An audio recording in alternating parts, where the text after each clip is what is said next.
Hello, Philadelphia! I'm Bruce Buffer. It's time for the Anthony Gorgano Show! Good morning! Good morning, everybody. Well, a happy Thursday to all across the Delaware Valley. This is the Anthony Gargano Show, brought to you by the Bet Park Sportsbook and Casino app. All right, lots to get into today. So we got a little bit of everything for you. Coming up at 9:25, we'll talk to Jim Salisbury. We'll get into the little fightings. The streak came to an end. I don't know about you guys, but when they're rallying in the ninth inning, it's funny. Julia, our executive producer, had left a little earlier. I think she left, the seventh inning? Eighth inning, right? And she's like, oh, my lucky slides aren't working. And so she left, and all of a sudden, the ninth inning begins like the rally. And it's second and third, and I'm like, oh, my God, here it comes. Base hit ties the game. And Clemens was up. And, he just, those high pitches, man, you got to stay away from that high stuff. You pop it up, and you just get under it, you pop it up. Shame, right? The streak, you're going to lose games. It's baseball. It's part of what it is. But it was, I actually thought they were going to rally and win the game. I was like, here it is. They're going to come back. They're just on fire. We'll talk to Jimmy, and who is one of the preeminent baseball writers and baseball voices in the Delaware Valley. So we'll talk to Jim Salisbury. Come up 9:25. Sit down today. We'll be with Baldy. I have a bit of a football itch, so we'll talk to Baldy a little bit. But I want to start off with some basketball.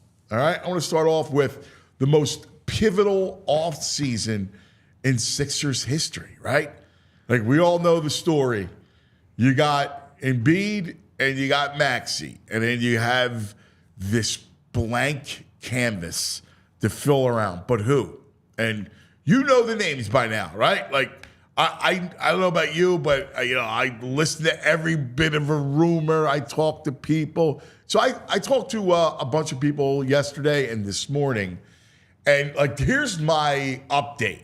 And this is kind of what, and the NBA's fluid and guys have, crazy changes of heart and the whole thing. But I'm going to give you the kind of who's out there, the possibilities, and the likelihood. So let's start off with the big names, right? So LeBron James, to me, I love LeBron for this team. I just think he's a guy that can lead them to win, that can teach them how to win. But, that's an unlikely scenario. It appears like he's not leaving LA, that he's at home there and he's going to stay there, and that he's not going to title chase. Even though, and this is obvious, that if you're talking about legacy and you're looking to chase Jordan for chips, that Philadelphia would make a lot of sense playing with Joe and Tyrese. But it appears he'll stay. Then, of course, Jimmy Butler. Every day there's a new Jimmy Butler, rumor, talk with the whole thing. So I hear that's unlikely. That it's not likely, but the opposite, unlikely. There's two things at play here. One, that they're going to have to trade assets for him. So you have to trade for him, and additionally, there's a thought that says he's going to use the Sixers' leverage to get the extension in Miami. And then that'll be his last contract. So I'm told that that is unlikely. Possible, but very, very slim. There's two other names that you'd have to kind of figure out. One, and I like this. I like Brandon Ingram. Call me crazy, but I like Brandon Ingram. I just think as a wing, he fits, right? Like, I know he came up small in the playoffs and the whole thing in New Orleans, but I like, he's a wing. He does a lot of different things on the floor, right? So I like him as a fit. That is a possibility. Not probable, but possible. So Ingram is possible. The guy I love, and I just don't know how you get him, and you're going to have to trade assets, and you're going to have to deal with Danny Ainge, is Lauri Markkanen. Because I think Markkanen is a perfect kind of fit with Embiid, right? He could fill it up. He could rebound, right? Stretch forward, does all that stuff. So I like Markkanen. You just have to be able to deal with Ainge. And again, the assets are an issue, right? Now you have picks, but you don't have players. So that's one of the things that you have all that roster flexibility and cap space that you can kind of use. So I hear that is a possibility. I know that they like Markkanen. I think they like Brandon Ingram. And that brings us to the most likely. I think it will be an option, and that's Paul George. So Paul George appears to be the likeliest option. Now, I just wonder, he's L.A. all the way, right? There's a reason why he went back to L.A. He's a tremendous talent, and obviously he'll fit with Embiid and Maxey. But is he a guy that works here? Is he a guy that you have to worry about being in the lineup, right? Like the injuries. That's the same thing with Jimmy. Like at this stage of Jimmy's career, like you love Jimmy's tenacity and you love his attitude, but you're worried about whether or not he's going to play. You already got that with Joel. Do you need another guy like that? You need somebody that's going to come in and play 72 games, right? That you don't have to worry about it. So whether that's Ingram or Markkanen, somebody like that you have to trade for. Paul George, I have that wonder about. And the other thing about Paul George is, and he's a tremendous player, right? And his skill set is really a perfect fit because he fits next to Maxey as well. Because if you want Maxey off the ball sometimes, you got Paul George as that secondary kind of ball handler, facilitator. He fits so well next to Maxey and with Embiid. But can he also handle Philadelphia? I don't know. That's the one thing. He seems pretty sensitive. Not to say that, we're a pack of wild dogs, but, we understand how the pressure it is to win, especially that this is the last, real shot. This is it. This is why this offseason is so fascinating, because it all comes down to this. It all comes down. Joel Embiid's career, you want to call the fate of the process or the process over and whatever, we can argue about semantics. But all that stuff, the last dozen years of Sixers basketball is at stake, right? This is your last chance. 30 years old, whoever you marry, and this is who you're picking suitors. You're picking someone to marry. And that's how crucial this offseason is for Daryl Morey. You got to get it right. And there's some risks there when you talk about Paul George. Now, you have to consider the source here. Evan Turner, and we remember E.T. from here, right? E.T. is a bit of a character, but I found it interesting. This is what he had to say yesterday on one of his podcasts.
So it would be the softest duo in the history of the NBA, is what he says, right? Yeah. And the availability piece is utterly frightening, right? But the one thing Evan Turner said, and he's not wrong, is how tremendously skilled they would be together. Like when you're playing Embiid, Paul George, and Maxey, I mean, that's a legitimate big three. But do they have the grit, right? Does Paul George add grit? No. He adds tremendous talent. It would be a fascinating watch. But like Evan Turner said, how scary would that be? And is he going to show up for you? That's what you worry about with Paul George. So there you have it. That's really the crux of who's available and kind of what state. I'm kind of raising my hand for Brandon Ingram only because I know he's going to play, and I just think he slides into it. I love marketing. I think those two kind of fit. LeBron's not going to happen. I would love him. And again, the Jimmy thing's another. Just like we love his will to win, and he could show them how to win. But at this stage of his career, you're going to give him a lot of money, and is he going to be available? How does he atrophy, right? Like, LeBron is like Brady, right? He's a machine. So you don't have any fear about that. But I don't know about Jimmy in that sense. And then Paul George could be another great tease in a history of teases. That's Popping Off, brought to you by Olipop, the soda that not only tastes good, but it's good for you. Yeah, it's actually good for you. Olipop. Find it at your nearest Wawa. Good morning, JP John Zapata. Buenos dias, cuz. How we feeling? Look, now that's an awesome jersey. I appreciate that, cuz. This is the my Porto fans out there. FC Porto. Went to Portugal last year, and I fell in love with this club, fell in love with the town, so I had to cop to this shirt. Did you go to a match?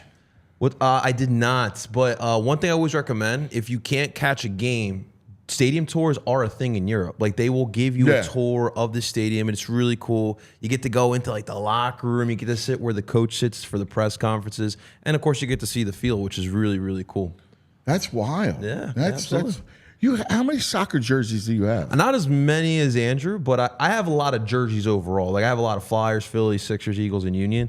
But I like to collect some of these European ones as well because it's that's a different. Cool jersey. Yeah, like we talked about yesterday. How about it, Jules? That's a nice jersey, right? I don't like collecting like Bulls jerseys, Yankees. No. I don't. And if it's not Philly, it's not for me. So these are my exception. These ones will be my exception. Well, it makes sense. Yeah, I think that's actually cool. Speaking of which, I do have an Evan Turner jersey, by the way. You have an ET? Yeah. Well, listen, ET was a character, man. It was it winter? Tough dude, ET. It was ET. Like, not for nothing. He was a tough dude. He just. Yeah. Well, it was the winter of 2012, and it was, do I go Drew Holiday, Andrew Bynum, or Evan Turner? Oh, my God. You know what's amazing, though? Drew Holiday still playing. Turned out to be a terrific ball player. Turned out to be a great defender. He started the process, too. A really good. Yes. That's trade started. It's amazing. Like, you look at some of the guys that were here that turned out to be players. Let's not talk about Bridges, right? Well, we were just geeking out over TJ McConnell. I was about to say the same thing. TJ McConnell last night, 10 points, 12 assists, 4 rebounds. And the night before, he's had an amazing playoff run. Yeah. We're talking about how last series against Cleveland, he played tremendous in the deciding game. He is an amazing role player. He's a role player, yeah. But we're talking about how do we reconstruct this team, because you talked about the open canvas is super fun, yes.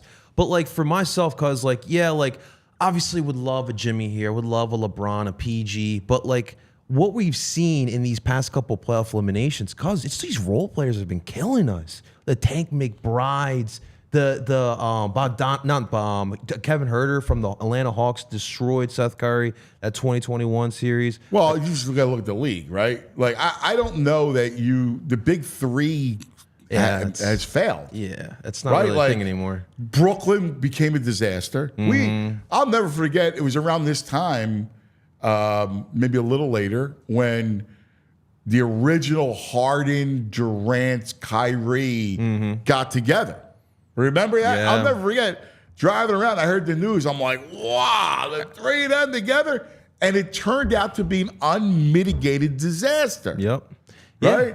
And then Phoenix tries to replicate it with Booker, KD, and Beal. And that's a disaster. Mm-hmm.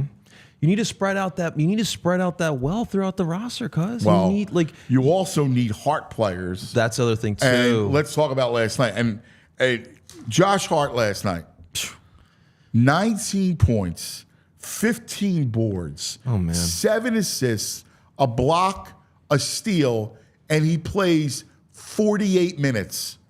Who's got the biggest heart on the planet when it comes to basketball? Josh Hart does. Talk about stepping up in the playoffs. I mean, the Knicks have had a couple players. I think I saw a graphic where they showed the Knicks bench at the beginning of the season. Hartenstein was in there, McBride was in there, DiVincenzo, Josh Hart are in there, and now Thibodeau has to rely on these players because of injury, and just because these guys have flat out just stepped up in a huge way, and Tibbs is going to keep running those guys into the ground. 48 minutes. Yeah, that's 48 minutes. I can't wait. We're going to be talking to Jay Wright tomorrow. Can't wait. All right. So Jay Wright will be on the show with us tomorrow. So I'm looking forward to. I mean, the Villanova, 3 as they're called in New York.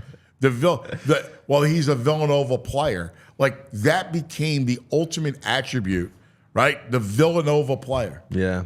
And you watched it last night. Now I will say this, dude. The way this series is officiating. I'm not a conspiracy theorist. I've never been. I believe in the sanctity of sport, right? Do I think that there are, rogue officials, Donaghy, whatever you want to call it, right? I get that stuff, right? But speaking of Villanova. Right. But when I think about, do I think that the NBA is orchestrated? No, I don't. However, the calls, dude, the Pacers have submitted, like you get to submit calls to New York, right, to be reviewed. We did that too in the first round. Yes, yeah, everybody does it. 78 calls in the first 2 games. 78. That's insane, cuz. That's insane. 49 plays from last night's game too. 49. Like they thought there were 49 bad calls. What? I've never heard anything like that. Well, we always have this conversation. In two games, there you go. Listen, I get home cooking, but give me a break, man. That's barbecue. But these guys don't ever get held accountable either. Because, thing is game's over, right? Players, if they have a bad game, they go in front of the podium, they answer to it. Refs, they have a bad game, right to the locker room, right outside, and then their day is done. But we always have this conversation, what do you do? The big one is baseball, right? Yes. With the ump, the strike zone, it's always questionable with some of the calls that they make here. It's just what do you do? Because obviously you're not taking these umps, these referees away. There's something called the union, ladies and gentlemen. So that's always tough. They always bring up the whole robo ump, right? You can't really do that in basketball, though. Listen, we talked about that, I think, with Buster, that's going to be a big... They're going to institute that challenge. We can't have Angel Hernandez doing his thing anymore. They're going to be challenging balls and strikes. It should. Absolutely should be. But no, I mean, that, it's just, and the worst part about it is this isn't regular season. This is the playoffs, dude. Yeah. This is big-time basketball. There's always been that specter that has surrounded that league more than any other league. Yeah. That league, right? From the Knicks getting Patrick Ewing back in the day. Mm-hmm. Yeah. Right? To frozen lottery balls and cards with a crease in them. There's always been these talk these urban legends. But the one thing that's crazy about it is obviously Celtics, Knicks would be an incredible story for the Eastern Conference, right? And Boston's going to win, but still. I mean, they would love that. What are you telling me, cuz?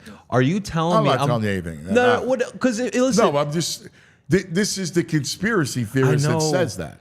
But I don't want to see that because we just talked about it too. Like there's a potential that we could have NHL, NBA, Eastern Conference that's Final. happening. You talking about Celtics and Knicks? Yeah, Celtics, happening. Knicks, Bruins, and Rangers. Yeah. Oh, God. I know. No, that's a great story. It's going to be painful. Yeah, very painful for us. Oh, extremely painful. Yep. It's going to be one of those moments. Yeah, crazy stuff. All right, Jimmy Salisbury will join us. We'll talk fightins. Talk a lot of things with Jim coming up next. But first, let's talk about the Bet Park Sportsbook and Casino app and the Parks Casino, Ben Salem. All right, listen, this is what's pretty cool, man. So Tracy Morgan, speaking of the Knicks, and if you remember how he gave Tyrese the finger, well, he's going to be at Parks Casino Saturday night. Now, they only get the big time acts. Now, he's tremendous, right? He's huge. And he's funny, but I would like to give him the finger, all right, for Tyrese. Hey, Trace, right? Back at you. Hey, Trace, right back at you. And then enjoy the show. Parks Casino has it all, right? You want action? How about this? 3,200 state-of-the-art slots, 115 live table games, an incredible, beautiful poker room, state-of-the-art sports book, 150-foot video wall. I've been there many times doing the show there, and watching games is just a blast on that incredible video wall. Plus, the ultra-cool X Lounge. Dining options are amazing at the Parks Casino collection of award-winning restaurants. Parks Grill Steakhouse, Liberty Bell Gastropub, Beer Garden. How about hand-rolled sushi at Bamboo Noodle House? You can check out New York's best club comedians every other Thursday night, and you get the best cover bands every weekend only at the 360 Lounge. Headliners every weekend at the 1,500-seat Excite Center at Parks Casino. Plus, you get free parking, valet parking, electric vehicle charging stations for all guests. For all things Parks Casino, visit parkscasino.com. All right, Parks Casino, this is how you win. Got to be 21. Gambling problem? Call 1-800-GAMBLER. All right, cuz, listen, we're talking a lot about role players and what makes a good role player. Listen, being a good role player, you can't crumble under the pressure. And I know right now with home buying, crumbling under the pressure can be very prevalent. That's why we're going to talk to you guys about Mortgage CS. I've been a homeowner for a little bit over a year and a half now, and I understand fully how difficult and how nerve-wracking it can be going through a home buying process. That's why having a mortgage company like Mortgage CS is so important here. And I know the big stress right now. The housing prices are going up, and these interest rates are going even higher than the housing pricing as well. That's why Mortgage CS right now are helping us out. Yes, rates are slightly higher, but home prices are still rising. Mortgage CS can help you get into a home buying before they go any higher. Get into it right before it gets even higher, ladies and gentlemen. That's the best part about it. And also refinance to save money when rates drop. Who doesn't love that? The same house with a lower payment. I might take advantage of that as well. So guys, listen, Mortgage CS, they're fantastic. They make it super easy to get into your home buying process. But the best part about it, they're Philly sports fans as well, especially the CEO, Ben Sucker. He's at the bottom left of your screen right now. That number is his actual cell phone number. So give him a text. Shoot him one. See how he feels about the Phillies right now. I know the winning streak is over, but see how he's feeling the rest of the way. We got a couple big NL series and then that big Texas Rangers series. Let's see how he feels. But if not, you could text him with some advice about some home buying as well. You can also head on over to mortgagecs.com/PHLY to check them out and view their 350 plus perfect 5-star reviews by searching Mortgage CS right now. Alrighty, that's mortgagecs.com. Make sure you guys check them out. And thank you to our friends over at Mortgage CS. All right, buddy. Good stuff. All right, time now to talk a little ball, a little baseball. And joining us, who does such a great job, one of the preeminent voices in baseball coverage here in Philadelphia, the great Jim Salisbury. Jimmy, good morning, buddy. Oh, man. How you doing, buddy? Good, real good. You know, yesterday, they're so hot that when they had that rally going and it was cooking and Clemens was up, I'm thinking You watch. They're going to pull this game out. Right. Yeah, I was sitting upstairs in the press box having kind of the same feeling, especially when Clemens came up. He's had this little knack for big hits lately since going up and down to Lehigh Valley. I thought he was going to short stroke one into the gap and make it really interesting. I mean, they brought the tying run to the plate. They're a good club, Anthony. And yesterday, they just – it was one of those days offensively. And Bassett pitched good. But yeah, he's one that can get you – that can they keep don't you quit. off balance. What I'm trying to say is not only are they good, there's not a lot of quitting them. So they were in it right to the end. Yeah. No, it's funny watching like Bryce was getting angry. Like I love that. Like they just want to win every game. That's what's – listen, you can never predict, and you know this better than anybody, you can't predict what's going to happen in October. But the regular season can be just a ride of joy, right? It could be a fun ride when you look at it, and I think that's kind of where we're at. Yeah, I always say it that it's really special when your baseball team is good. It's special for an entire region because it's 6 months, it's every day. You don't have to follow it maniacally, kind of like we do, to enjoy it. It can be kind of in the background. It can be background noise, or maybe even a background soundtrack to your spring, your summer, your early fall, because it's there every day. It's just like a neighbor. It's like an old friend. It's there every day.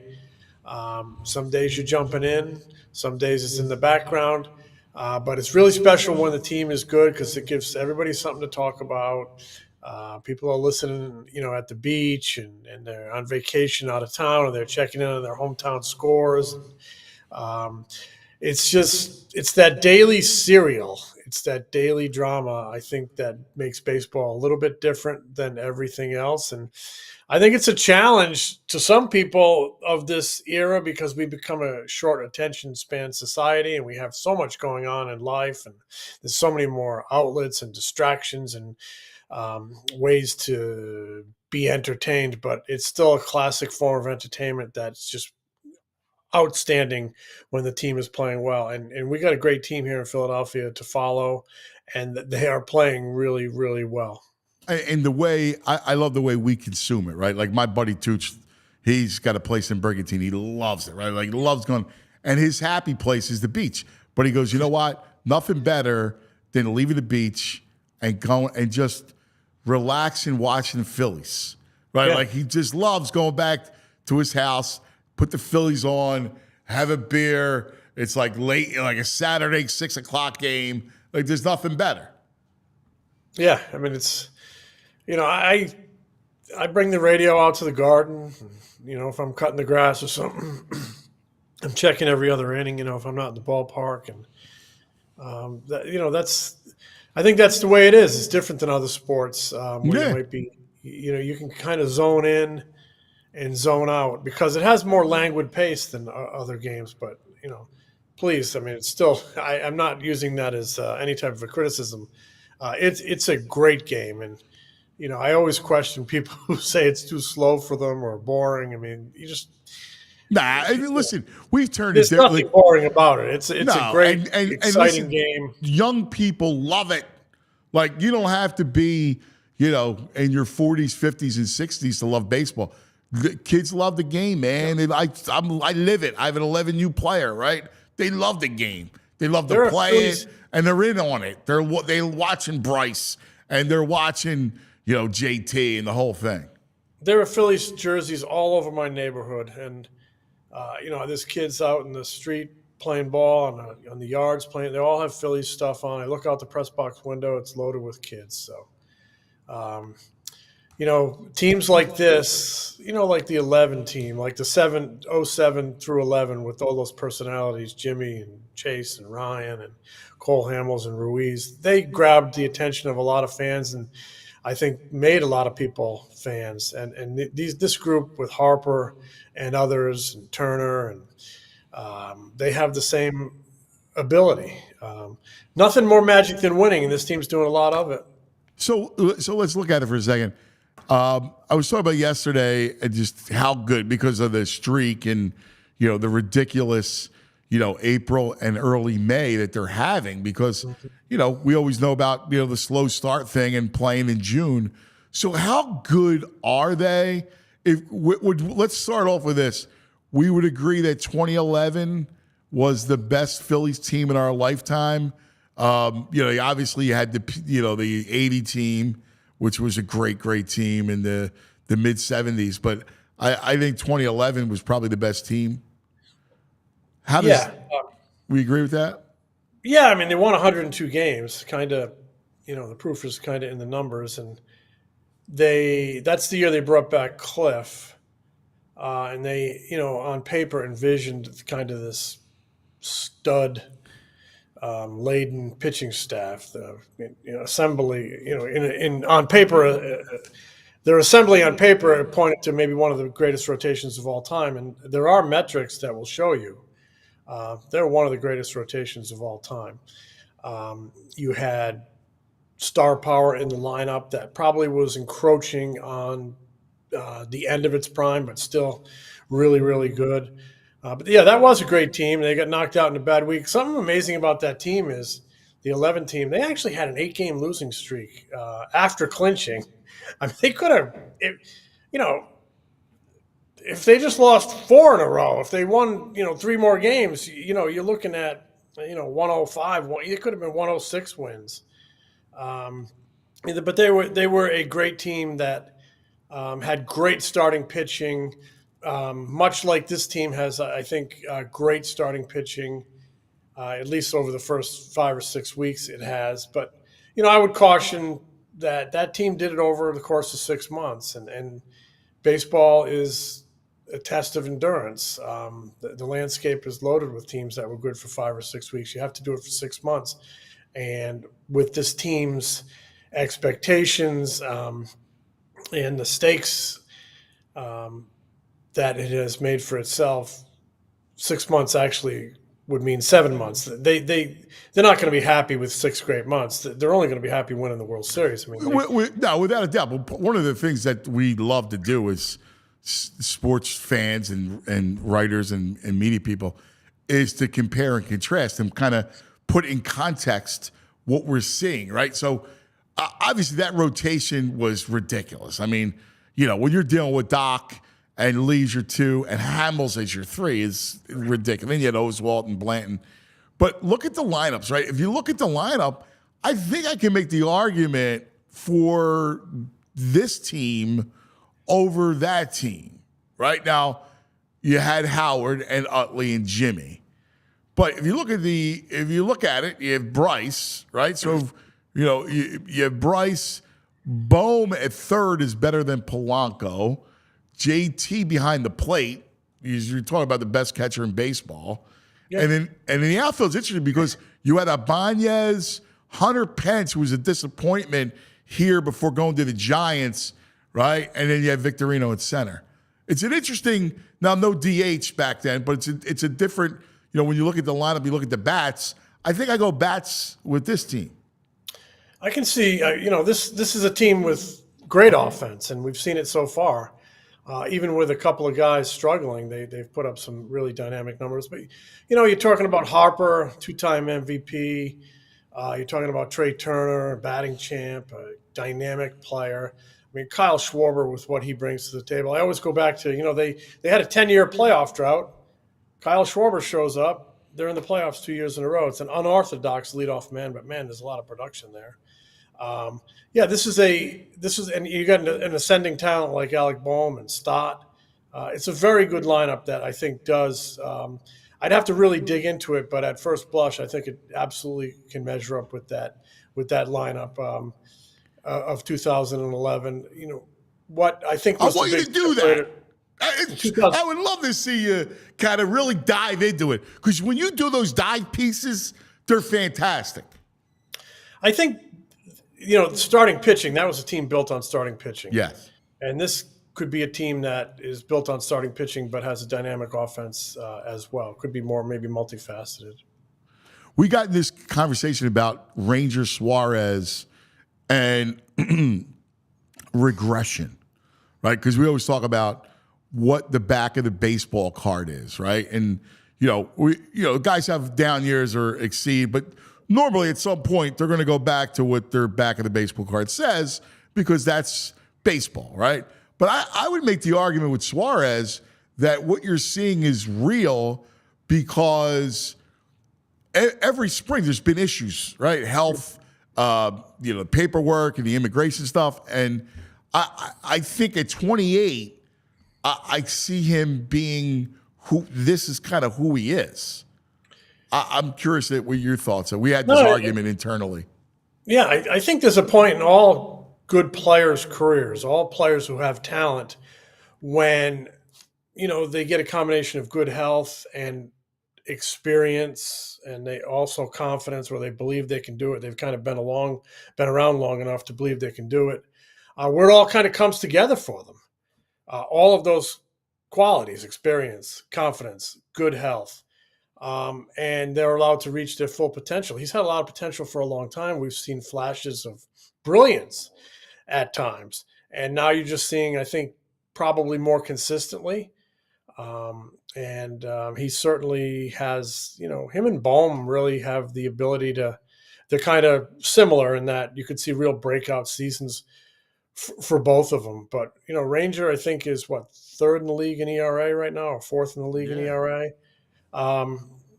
He's been dynamite. And I just think, he's such a pitcher. He just locates so well. He moves it in and out. He can get kind of cut it in on your hands. He can fade it away from you a little bit with a changeup. He believes he's good, but not in a cocky way. You can't assume you're going to be good, but you have to expect you're going to be good. And I think he's reached that point where he expects to be good every night, but he's not assuming it. He's putting in the work. And what we're watching is fun. It's fun to watch a player break out. I mean, we watched Wheeler break out here. Yes. Over the last few years. Yeah, that's a great point. The big story today brought to you by TrueMark Financial Credit Union. Check out TrueMark.com/PHLY to see the credit union difference. Jim Salisbury with us as we look at Phil. So you got the Marlins, and then you got the Mets for 4, right? Couple things that I want to get with you. One, people talk about, well, look who they played. They haven't played anybody. Yeah. And you go, okay, how do you look at, and we have a tendency to look at our teams in Philadelphia through a vacuum, right? That's normal in every town they do that. How do they stack up when you look at the Dodgers, who are just ridiculous, right? And you look at the Braves, who, how do you think they stack up and measure compared to those teams? Well, look, I think it's fair to say they haven't had a killer schedule. I mean, it's reality. They've played the White Sox, they've played the Pirates, they've played the Rockies, but you can only play one team a night, the team that's in that little box, and they've taken care of business against those teams. People are going to say it again this weekend. They go to the Marlins. The Marlins are like 10-29. They started the season with a 9-game winning streak, and quite frankly, winning is not the emphasis for that team. They took a major step forward last year, and they kind of tore it apart. But I still think they passed the eye test as a good team, because you look at the track records, you look at the performance, you look at the starting rotation, look at the work they're getting from the bullpen. I think the Dodgers are an absolute powerhouse. I mean, you got MVPs in Freeman, Ohtani, Betts. That's probably the best player in baseball. Will Smith. You got Muncy, who gives you power. The kid Page is a stud, right? Young outfielder who's got pop. You mentioned Smith. Will Smith's a hell of a catcher. They brought in Yamamoto and they brought in Glass. Now they're both pitching well. So the Dodgers are an absolute powerhouse. Offensively, the best team in baseball. Them and the Phillies are kind of neck and neck pitching.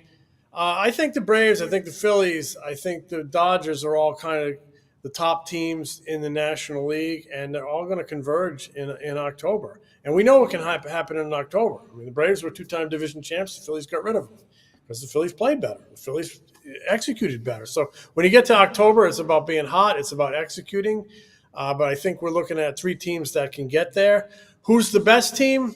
I don't know. I think that Dodgers team is really scary, but I think the Phillies team is pretty darn good. Pretty darn good, even though they haven't played a killer schedule. It's going to toughen up on them. They're going to get some tests, but you can only pass the tests that are in front of you that night, and they've done a pretty good job there. How about Yamamoto? I mean, his stuff is ridiculous. Yeah. As far as the second time through the league, do you see anything? Is there any way? I mean, Glasnow's unbelievable. His stuff is ridiculous. I'm curious about Yamamoto because pitching is going to be one of their things with the Dodgers. Like, can they match? Because if those 2 guys are real up top and stay healthy, they're going to be tough to beat. No question. And we've seen it throughout history. When you have that 1-2 punch, you can be really tough in a short series. If you can go 3 deep, wow. And I think the Phillies can go 3 deep in October with Wheeler, Nola, and Suarez. Yeah, I mean, coming over from Japan, there will be an adjustment to Yamamoto. Teams will get a book on him. There'll be that kind of real-time intelligence that you gather in the batter's box, which I think is really key, because in this era, they have data and they have video and they have technology on everybody, even overseas. So, even as he's coming over here, guys could do some homework on him. But there'll be an adjustment, and there's no question. I think it always favors the pitcher his first time through the league when guys have seen him for the first time. But I do think his quality of stuff and his track record is good enough that he'll adjust with people, and he'll always be a good pitcher. Yeah, Jimmy, man, it's a lot of fun. It's great when you get to talk about the best of all of MLB, and the Phillies are in every conversation. It's fun. It's going to be a good summer, as Paulie said back in the day. It's going to be a fun summer. One thing I really like about this team is they're talented, they're experienced, yet they have some younger ascending guys that have kind of, maybe what you'd call younger veterans. But I really think losing in Game 6 in 2022 and losing the way they did in the NLCS last year has left them with this inner burn and this inner hunger. And I mean, I think it's kind of embodied in Bryce Harper. He wants a championship. He wants a championship so bad. And, Wheeler wants a championship. And, and John Middleton wants a championship. And Rob Thompson, everybody in there wants a championship. I don't, even though they're off to this awesome start and a lot of back pats and how good they're doing, I don't see any complacency. You could see it on Kyle Schwarber's face yesterday after they lost. He wasn't happy. And they had just won 11 straight at home. Best record in the majors, a half game better than the Dodgers. If there was ever a day where you go, okay, ho hum, we lost, no big deal. No, I could see it in his face. He was ticked they lost. That's a good thing. I love it. Jim Salisbury, one of the preeminent baseball voices in the country. Thanks, Jimmy. Have a great weekend. God bless your family, buddy. Oh, same to you, Ant. Thank you very much, and we'll be chatting. See you. Here he is. That's right. Talking fight is now time to talk some betting strategies with the brain. Brain. Red, the brain finder. Brain. Of course, good morning, my friend. How are you guys? Good, buddy. Daily Grind brought to you by the Bet Park Sportsbook and Casino app. And we got our man, the brain. We always have our daily conversation with playoffs. And last night, so I've never seen this before, the Indiana Pacers requested that the league office look at 78 calls over the first 2 games of the series, 49 from last night's game 2. Are there even 78 plays in the game? It's insane, man. Listen. Again, I'm going to say this, and I admit I can't stand this Knicks team to the point I actually think I have to recuse myself. When there's a biased juror, I actually hate this team. Not dislike, not despise, not loathe, levels that actually are not healthy. I can't stand them. I think they get I think they're the luckiest team I've ever seen in my life. I know they play hard. I'm not taking that away. I think this team gets every conceivable break at levels I can't handle it. I think everything. Now they're going to say they're getting injuries. Well, God bless. I'm ecstatic. No offense. I think they've gotten a terrible amount of calls going away against the Sixers in this series. I know they're good. I know they're obviously work their butts off and they play hard. But I think there have been a very, very fortunate team. That's just my opinion. Maybe I'm biased, but I think this team has been, I'm not going to say lucky, but I think they've gotten, not counting the injuries, which just happened really yesterday, losing OG and potentially Brunson, but I think they've been extremely fortunate in every possible way to get where they've gotten. And I'm not a conspiracy guy, Anthony, but I do think that they have gotten an absurd amount of calls. Yeah. I mean, you want to talk about home cooking. We were joking about it earlier. I mean, the home, it's Sunday dinner at the Garden. Well, Maxey, again, now I'm not sure if this is a Maxey thing or it's just a Knicks Sixers thing. I felt they could have called 50 more fouls just against him alone. Again, I try to be, look, as I say, if I'm not objective, I'm going to get my you-know-what kicked in sports betting. So if I have a bias, okay, then I'm going to lose. But I really feel like this particular team has gotten just every single thing going their way, the way they play, everything.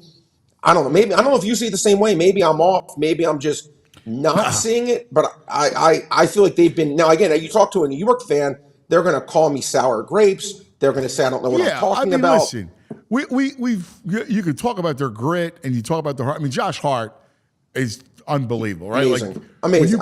He played 48 minutes last night. He's amazing. I mean, the rebounds, assists, just stat filling Told everywhere. you, he's Lenny Dykstra to me, Anthony. Yeah. Like the way when Lenny Dykstra back in '93 was that guy that just he would make 10 pitch counts, 13 pitch at bats, and then just fouling off tough pitches, drawing the. I mean, Josh Hart is that guy that again, if he's not on your team, you can't stand them. But again, I admire him. I admire Brunson. I think those guys are really good. But I'm sick. I feel like they've gotten every whistle possible goes their way. It annoys me. Maybe I'm the only one. I don't know. But I'm always honest. I mean, certainly when they put 78 calls to the league office, that's an absurd amount. Oh my God! Look, I'm not gonna. I do think that's absurd. But I'm gonna say this. I do think that out of those 78 calls, I'm sure there's some. Now listen. Did they get some breaks and some calls? Right. I'm sure, absolutely. I mean, absolutely. And look, at the end of the day, when you're up by, what were they up by at half, Anthony? 10? Mm-hmm. I think they were up to 79, 69 or whatever it was. Yeah. By the way, we talked about the over yesterday, by the way, too. no Remember, defense. Yes, you did. Yeah, well, but you can't, when you have a 10-point lead like that, my friend, and you just let the Knicks score, I think, 11 straight baskets they make. Yes. Look, I have to, now again, large part of it is just them not executing. But I do think that I'm going to say this. I said this to you before. If I was Rick Carlisle, after game one, I wouldn't have had a job. Adam Silver would have suspended me, fired me, because I would have gone off in the press conference on that Miles Turner foul to the point I would not have a job today. Because I don't think any referee makes that call ever. And I feel like the Pacers have gotten the short end of the stick, but at the same time, I do give the Knicks credit for capitalizing on every chance they've gotten. They've put the hammer down on teams when they've had the chance, except for that game against Philly, Anthony, in Game 5. They've put the hammer down. They found a way to win these close games. Luck, no luck, whatever you want to call it. They're a mentally tough team. I will give them all that. I can't wait till they play Boston. I've never said this before. I'm rooting for the Celtics. I can't do that. I can't do that. All right, man. Maybe I went too far. Yeah, that's the one thing I cannot do. It's the Daily Grind. Our man, the brain, Brad Feinberg. This portion of the Anthony Gargano Show brought to you by Rite Aid. We love Rite Aid. Your neighborhood pharmacy. Visit your local Rite Aid today. Stock up on allergy relief. Catch up on your shots. RSV, shingles, you name it. Walk in, schedule a vaccine appointment at riteaid.com. Tonight, all right, so speaking of Boston, that's a mismatch. game Sure, we know 2, that. right? And We then know then you got Dallas OKC again. So now we saw Halliburton have life last night. I mean, he played I was surprised. an amazing game. Can really Luka did. do the same thing? Well, Anthony, again, you've been talking about this, and then you said it, and you've been right. You said Luka doesn't look the same. And look, it's interesting, Anthony. Usually, and this is actually interesting. I give the line makers credit. You see the line right now on Parks, like I believe it's sitting at 5. Okay. Usually, the zigzag theory, when the team loses, one game, they go the opposite way the other game. So the game 1, I think, was sitting 4.5. Usually, you'd see a game like this line would come in at like 3.5. Okay, maybe even 3 for OKC, but they raised the line because I think what happened was, Anthony, people were seeing what you saw, what I saw, that Luka does seem compromised. Heck, Luka's admitting, he goes, I'm not going to be healthy till the offseason. So I think they're telling you a little bit, they're kind of giving you a little bit of help like this. And this is not a traditional zigzag series. Zigzag, when one team wins, you think the other team next game, because Luka doesn't seem right. I'm not anxious here to lay 5 points. I still have respect for Dallas. And I just can't get myself to lay it. But I can't back a Luka team that I just don't know if the guy's healthy. So for me, this game personally is a pass, Anthony. I do have a prop, which I'll tap on too, but the game itself is a pass for me. Did you see the line, Anthony, in game 3, the Knicks? No. Take a guess what it is. You're going to be shocked. Indiana 2. 7. What? 7. 7. Yep. It's. Well, I don't know the double-check it right status now. of what's going on with OG and Brunson. It's okay. It's yeah. Well, I'm assuming based on that number, they're assuming no OG clearly, Yeah, right. by that number. But man, they're basically 7? begging you. Yeah, they're begging you to take the Knicks. They're like, oh, go ahead, take them. Like here, like Well, you always talk about this as has to some be call it line. This is a Yeah. line where they're literally saying, we dare you to take the Knicks. Yeah. Because it just doesn't make sense. That's but the obviously, line telling you something. Now, Yeah. I didn't see last night. We had a meeting last night, a dinner meeting. So I didn't Sure. see that. I was just watching it. We were at the restaurant. I'm looking up at trying to follow it, but I didn't watch how closely. So again, Brunson, I understand should be fine though, right? I believe so. Look, he came back again. The guy, I will say this again, for all the guff I gave New York, I think Brunson is. I can't tell you how great I think that guy is. I think he's absolutely. I think he's one of the 10 best players in the world right now. I don't put him in the Giannis, Embiid stratosphere, Luka, those guys, but the next tier, maybe after that, I put him in, and I think he's absolutely sensational. But yeah, I think he's going to be fine. Again, I will see what happens. I think this team when they play the Knicks, when they play the Celtics, I think they'll get their comeuppance. But maybe I've just been underrating them. We'll see how it goes. So let me ask you, Boston. I don't see how that game is. I know it's a huge number, but guess what? I don't see how Cleveland stays close. Yeah, it's a mismatch, Anthony. Again, I still haven't heard if Jared Allen's playing. Maybe that'll turn around some of their fortunes. But I agree. This Cleveland team to me. I mean, I know ribs are painful, but dude, you've missed a game 7, and your team. Well, it must be bad. I'm going to give him the benefit of the doubt in that because I'm sure these guys want to play. And obviously, Anthony, we know this. There's certain people, like I'll admit, listen, my pain tolerance is brutal. Like in a way where if you go like this to me, I'm like, So I mean, I admit it. So I mean, I would not be one to ever criticize someone for not playing through pain because everyone's pain tolerance is different. So listen, again, I'm sure he wants to play, but yeah, I'm sure they're disappointed. I would think you could get shot up with it, but not that, but I don't know. Again, I don't pretend to know that, but even if he does play, I think they're kind of drawing dead. I think it's going to be very hard for this team. I think it's just a mismatch. Again, I do think it's probably going to come down to New York versus Boston. We'll see what happens. All right, so who you got? What do you got tonight? By the way, real quick, it'll be wild.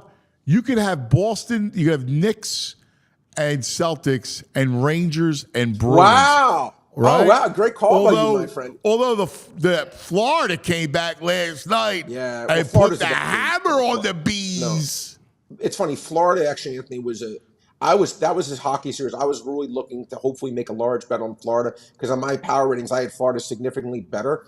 but the line came out. They were like minus $1.70, and I was like, man, because there was only like 1 point separating the two. Yeah. And I was hoping that they would maybe make it a closer one. But anyway, I just want to ask you before I give you my things. Do you agree with me on the Knicks? Or am I just getting too check me? If you, Emotional. I mean, yeah, I just feel like they've gotten a lot of. In my opinion, I think they have gotten a lot of. Listen, yes. I mean, the moving screen alone at the end of game one was absurd. Like Egregious. yes. Agree. Yeah, that alone. You're right. That alone. And I thought against the Sixers at the end of the game too, with all the breaks they got in that game, And when listen, they're calling timeout, they're fouling Maxey 86 hammered. times. Like Maxey's got to get more respect from the officials. Like Yeah, Embiid I think he gets will it, but next year. Maxey I think deserves he it will too. next year. I think he will next year. All right, listen, I'm going to give you some stuff, Anthony. Jaylen Brown, Boston Celtics. They made his over-under tonight 25.5 points. Now, he averages 23. He hasn't really gotten, again, the minutes bump in these playoffs. He's been getting about the same minutes. 25.5 is 47 and 29.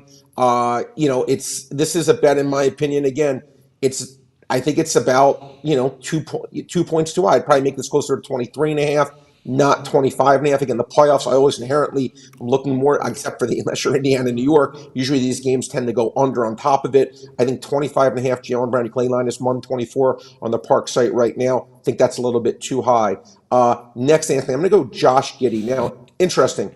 Josh Giddey only played like 16 minutes, last game. I think we're maybe getting a little bit of a recency bias. Now, this game one of the series, maybe things want to change. He averaged about 25 minutes this year during the regular season. And he averaged 12.5 points in 25 minutes. He averaged 24.5 minutes in the series against the Pelicans. So basically, he's been still getting the same minutes besides that game one. They made his over-under tonight 8.5. He averaged 12.5. I have to take one stab at over 8.5 points, because if he gets anywhere near the 24 minutes he averaged during the year, he averages 12.5. He's 60 and 20 the over. I have to take that over. It was minus, I think, 105 on the Park site, Anthony. I just think that's a little bit too cheap. Game one, they had him at 10.5, which I also thought was a little bit too cheap, and I laid off it. But at 8.5, I'm going to bite. Well, OKC's weird too, because they're so deep that they play all their guys. That's the thing. They play their entire and it all bench, depends Anthony. on who's hot and Yes. and you could see a bounce back for Giddey to where then he'll get the minutes. He'll wind up playing 24 minutes. So I like that play. I think it's a good play. He only needs 8.5, so it's not like, even if he only plays 18 minutes, he can still do it, Anthony. Yeah. Because let's think of it like this. If he averages 12.5 and 25, if he gets 17, that's a prorated to get 8.5. So I'd still, in my opinion, I consider this a free roll. If he gets his 17 minutes he got in game one, I think I'm going to coin flip. If he gets his 25 minutes he averaged during the year, I think I get there. And I'll give you one last one, Anthony. Kyle Tucker, we gave this out the other day on the show, plus $1.85. Today on the Park site, they're giving us plus 200 to get an RBI, Anthony. As I said, 83 and 110 the last couple of years. The home run yesterday. 135. Yeah. So it should be plus 135. We're getting 2-1. Plus, we're on the road, which is another advantage. We get definitely 5 at-bats. Marcus Stroman's good, not great pitcher. Kyle Tucker gets an RBI at least 1 out of 3 games. I love that. Give me him. Hey, I'm going to throw one at you real quick. Yes, sir. Josh Green. Mavs. Yeah. So without Kleber, who gave them, like about 18, 20 minutes and could shoot them 3 a little bit, what's his point total? Because, listen, he could shoot the 3. He's a good little role player. I think they need that kind of piece. So I could see Green. Josh Green, yeah, it's actually, and it's cheap. 5.5. 5.5. Yeah, it's cheap. Yeah, I mean, that's a low number. I think I had him projected. I'm looking right here. My projection, I have him at 6.6. Didn't quite make my model as a play, but I do have him. Because I do have that play as edge. Kleber's out. That's it. He'll get more minutes. Yeah, no, I get it. And actually, Milk, maybe I'll have to reevaluate that again. I gave him around 6.5. But obviously, we talk about low numbers, Anthony. When you have something projected at 138.5 versus 137.5, it's not the biggest deal. But 5.5 versus 6.5, that's an edge. I like what you're saying. All right. Well, Brad'sBestBets.com. Brad'sBestBets.com.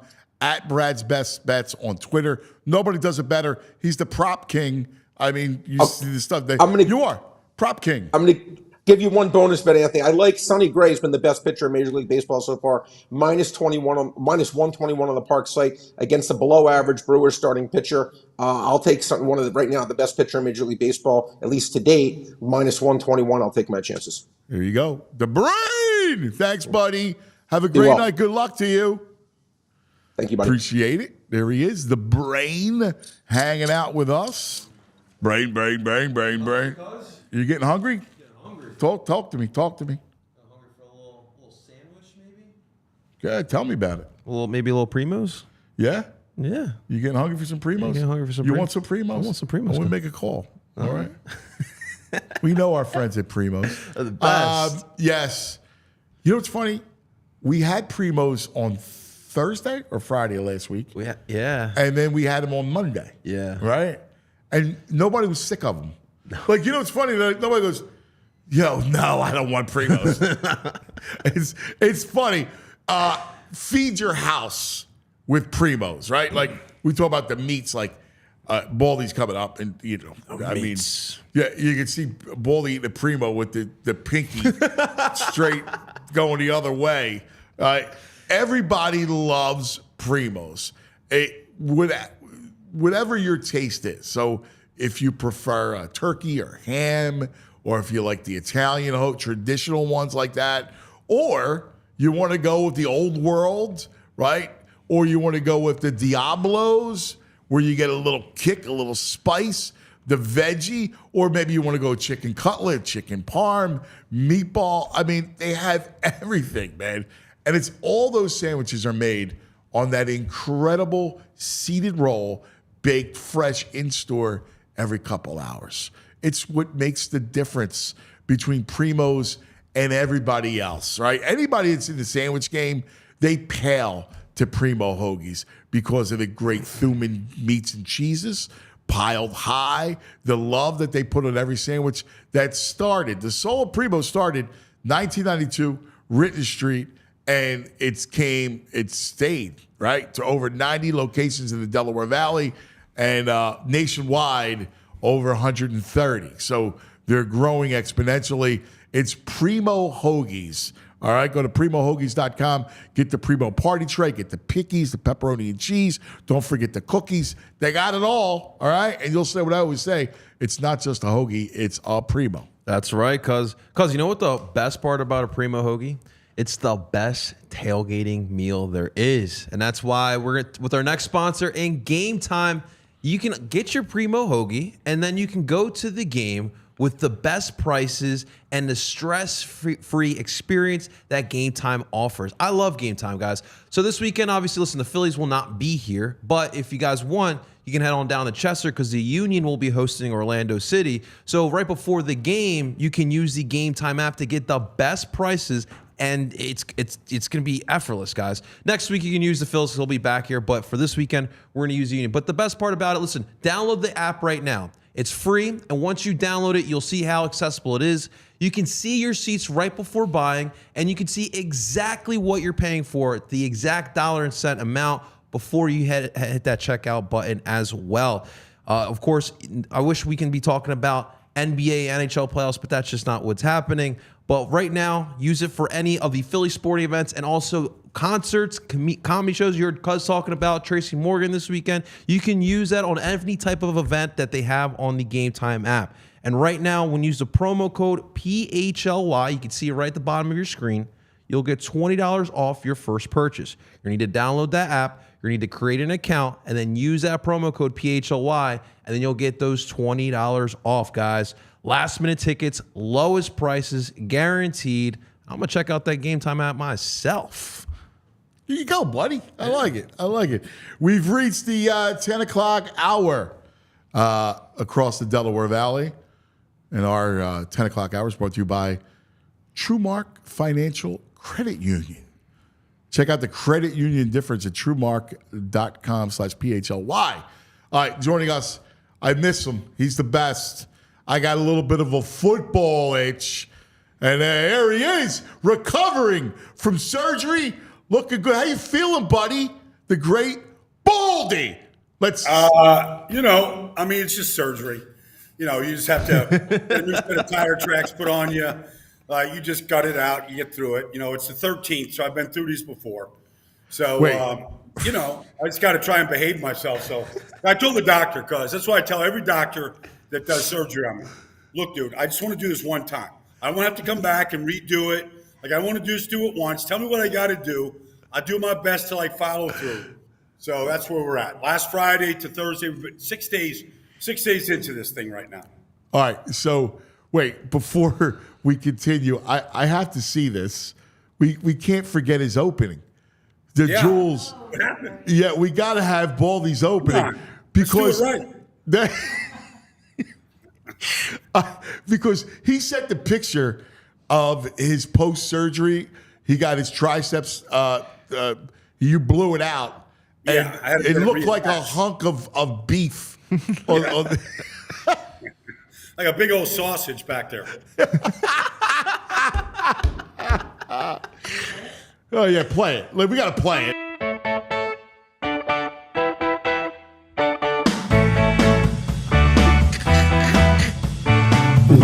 Baldy. Oh, let's talk some football. Yeah, Baldy.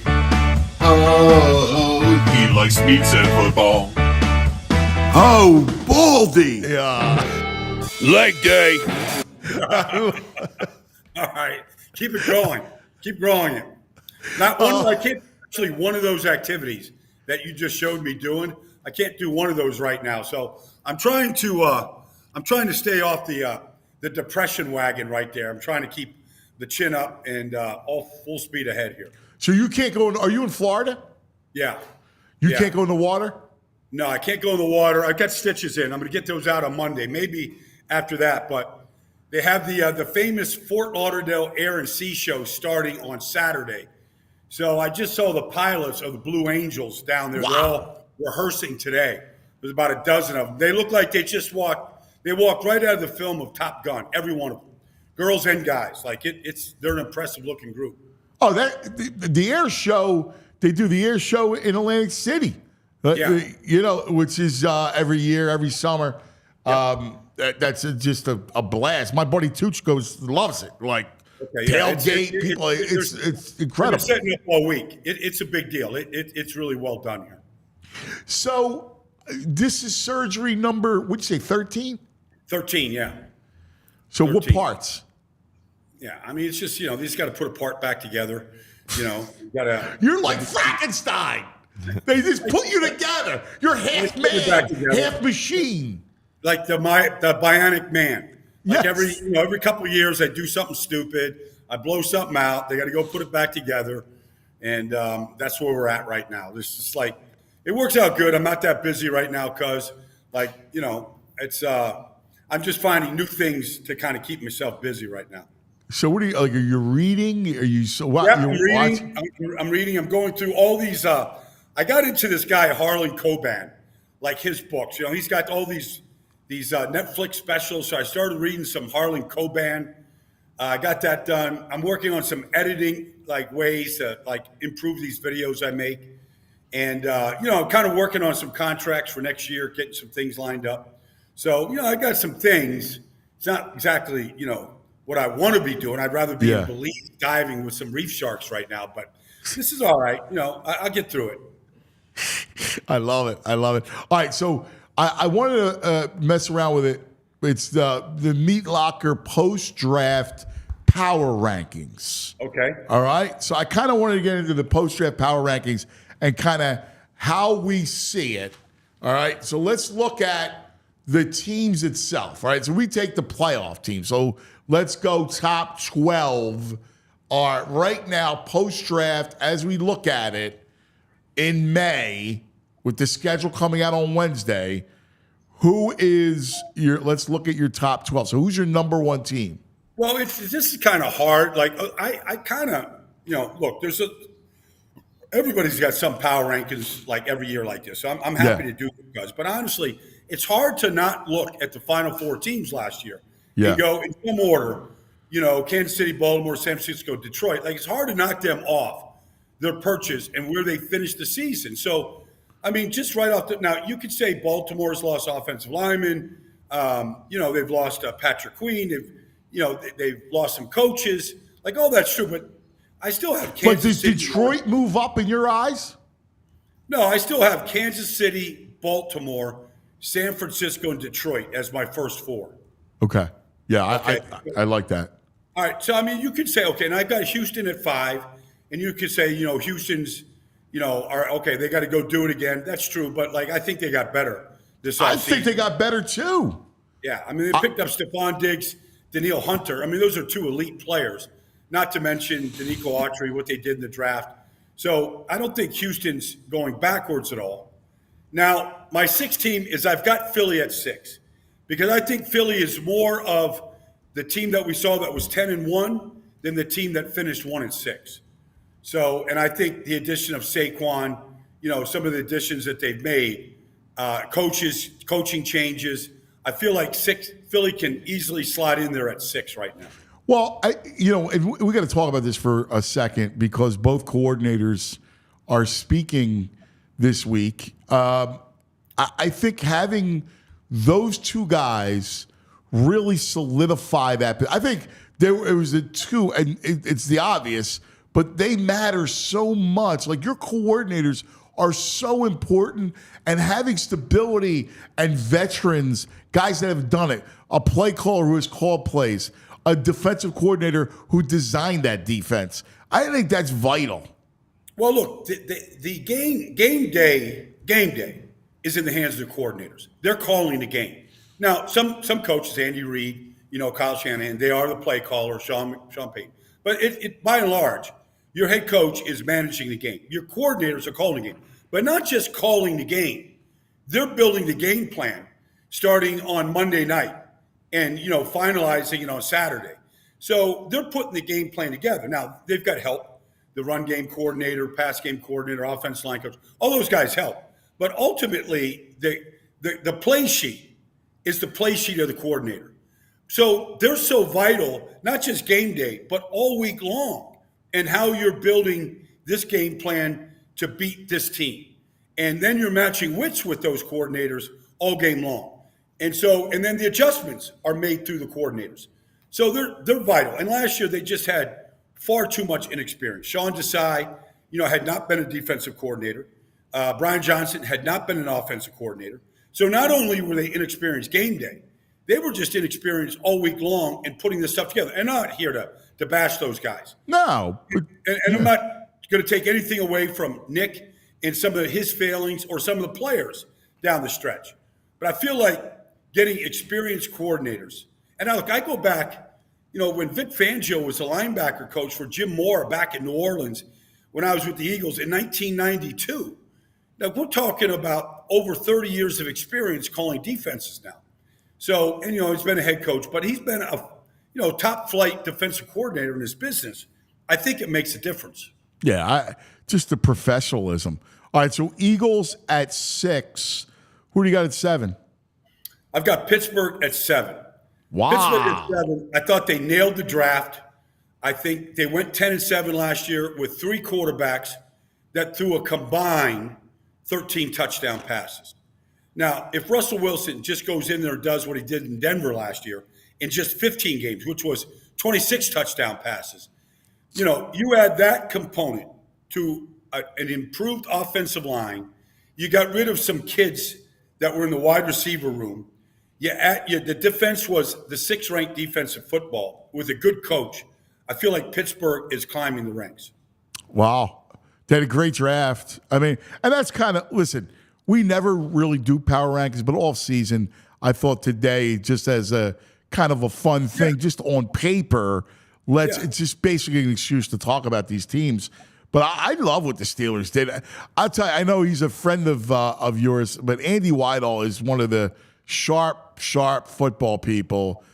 He's got a great handle in it, and that GM is really sharp up there. They've done some. I like what they've done in building that team. Well, look, Omar Khan has been there a long time. Him and Andy were basically started off with the Steelers. They all went different directions down to New Orleans. But Andy basically learned his business from Ozzie Newsome. So the thing about Ozzie is you never saw Ozzie. He wasn't looking for any attention.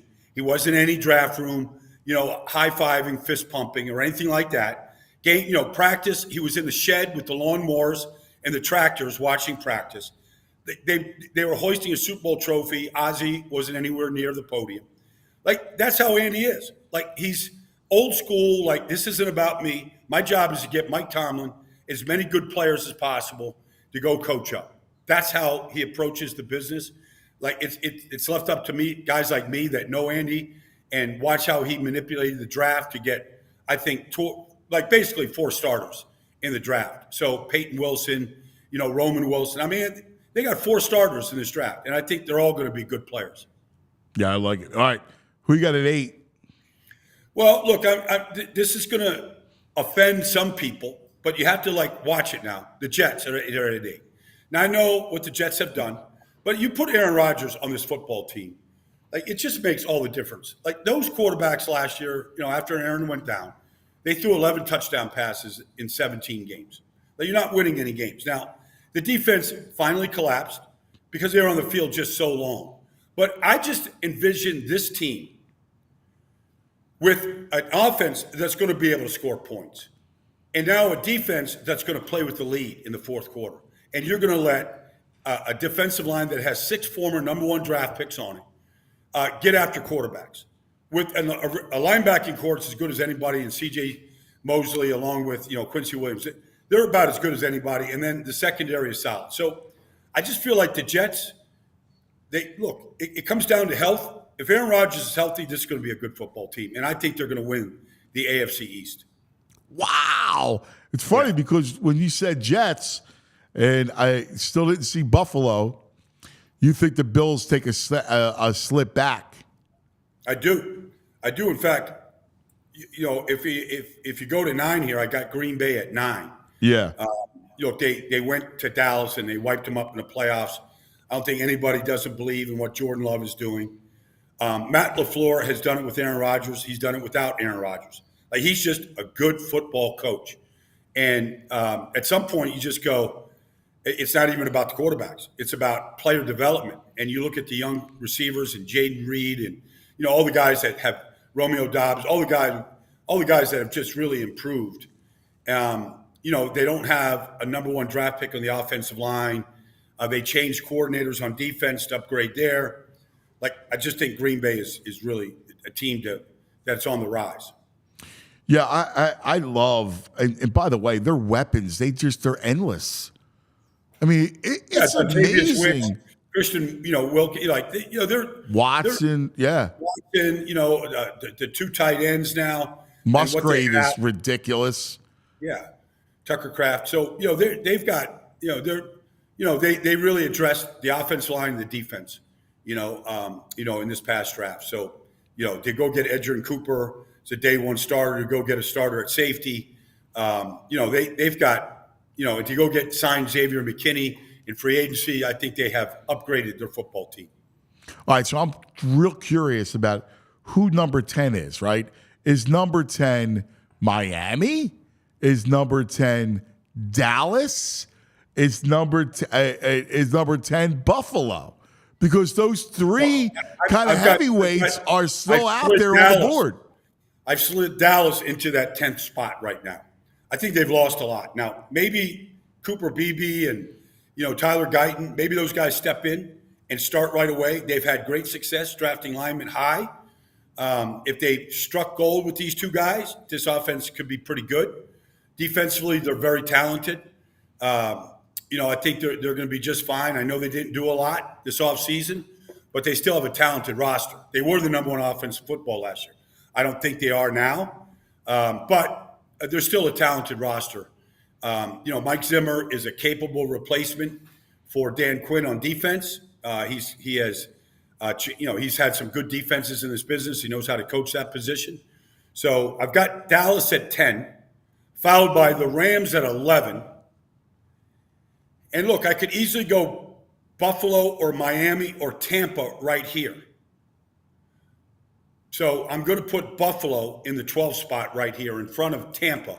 Wow. At 12. Wow, that's awesome. It's That's fun stuff, man. I love doing that stuff. All right.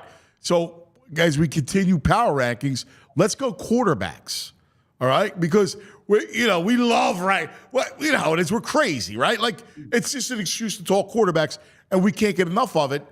True. Who's Baldy's meat locker 5 QBs right now? Well, I mean, it's everybody's list has to start with Patrick Mahomes. Right. Like, there's just no doubt about it, okay, what he has accomplished. So it starts with Mahomes. And then, look, there's only one 2-time MVP in this whole league, and that's Lamar Jackson. So I understand that Lamar has gone from 221 pounds to 205. Like, he's like, I'm not fast enough. I got to get faster. So I don't know what that means. I don't know if he's going to throw the ball farther, more accurate, run faster, run farther, run for more yards. I don't know. But I know this. The marriage of him and his new offense coordinator was a good fit. And so he's going to get Mark Andrews back. Baltimore is a lot like Walmart. They stock their shelves as well as anybody in this whole business. So you lose Lyman, you lose Simpson. That's a great analogy. That's a great analogy. They're a lot like Walmart. They stock their shelves. Dude, that's just brilliant. I love analogies. Okay. Analogies, metaphors, I'm fans. Steal that one. It's all yours. No, it's just brilliant, man. Yeah, I mean, it's intellectual IP, baby. I never plagiarize. You know me. I give credit. That's it's a great Baldyism right there.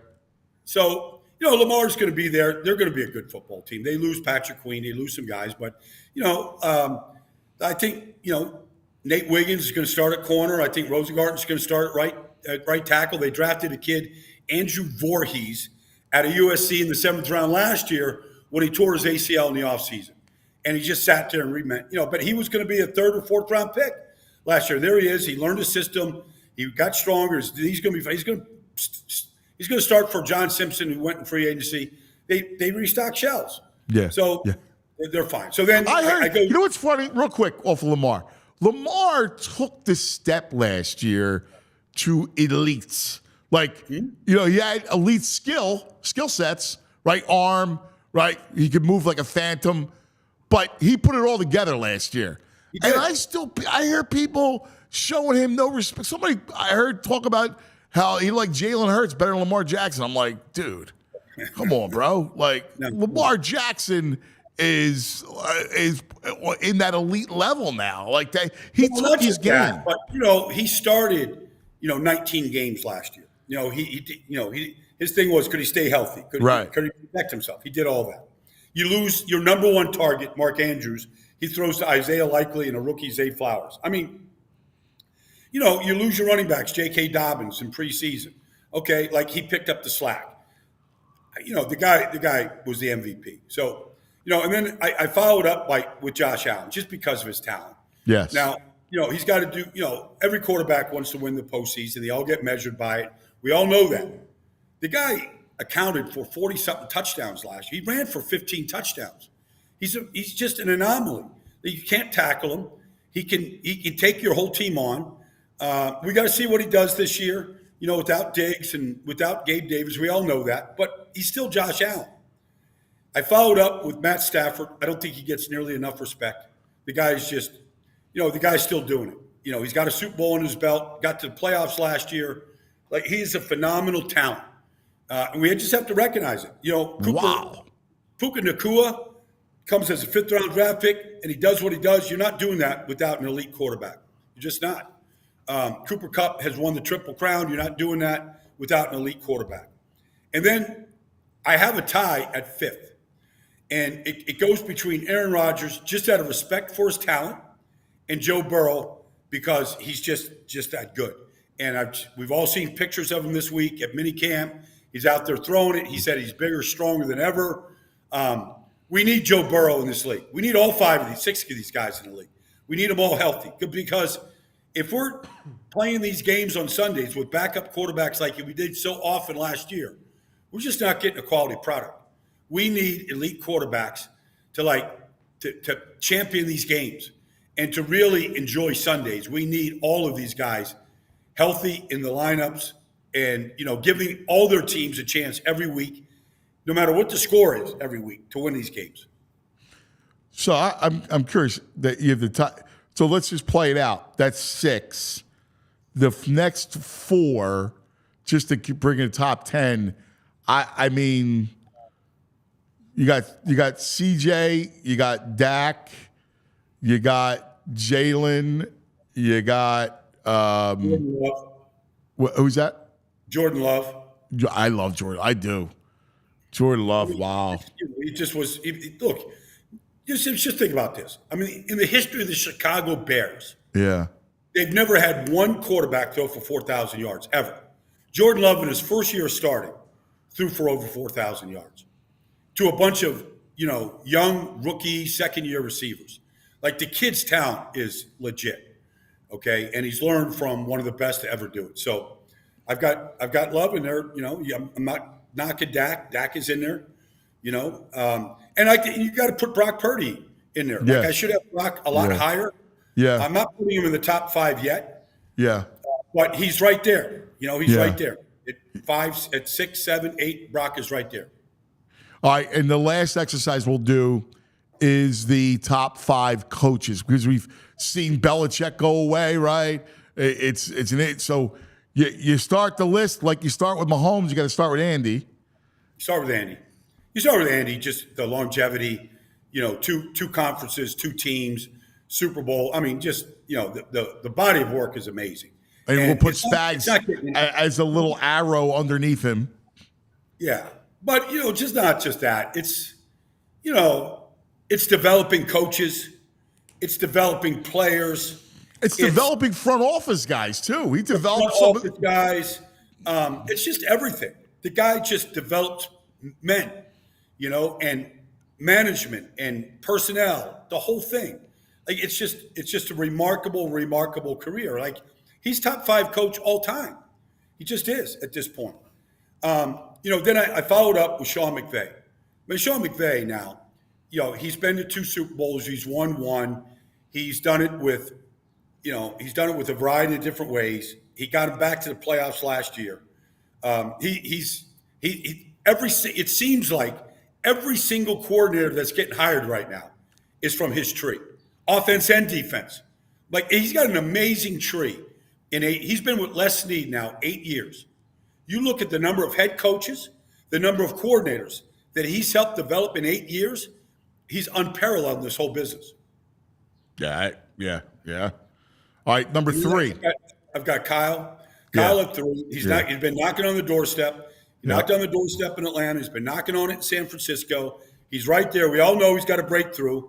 I'm not knocking him for losing any of these Super Bowls. It's like series of events that happens, but he's got the team competing for Super Bowls. Like, that's what top level coaches do.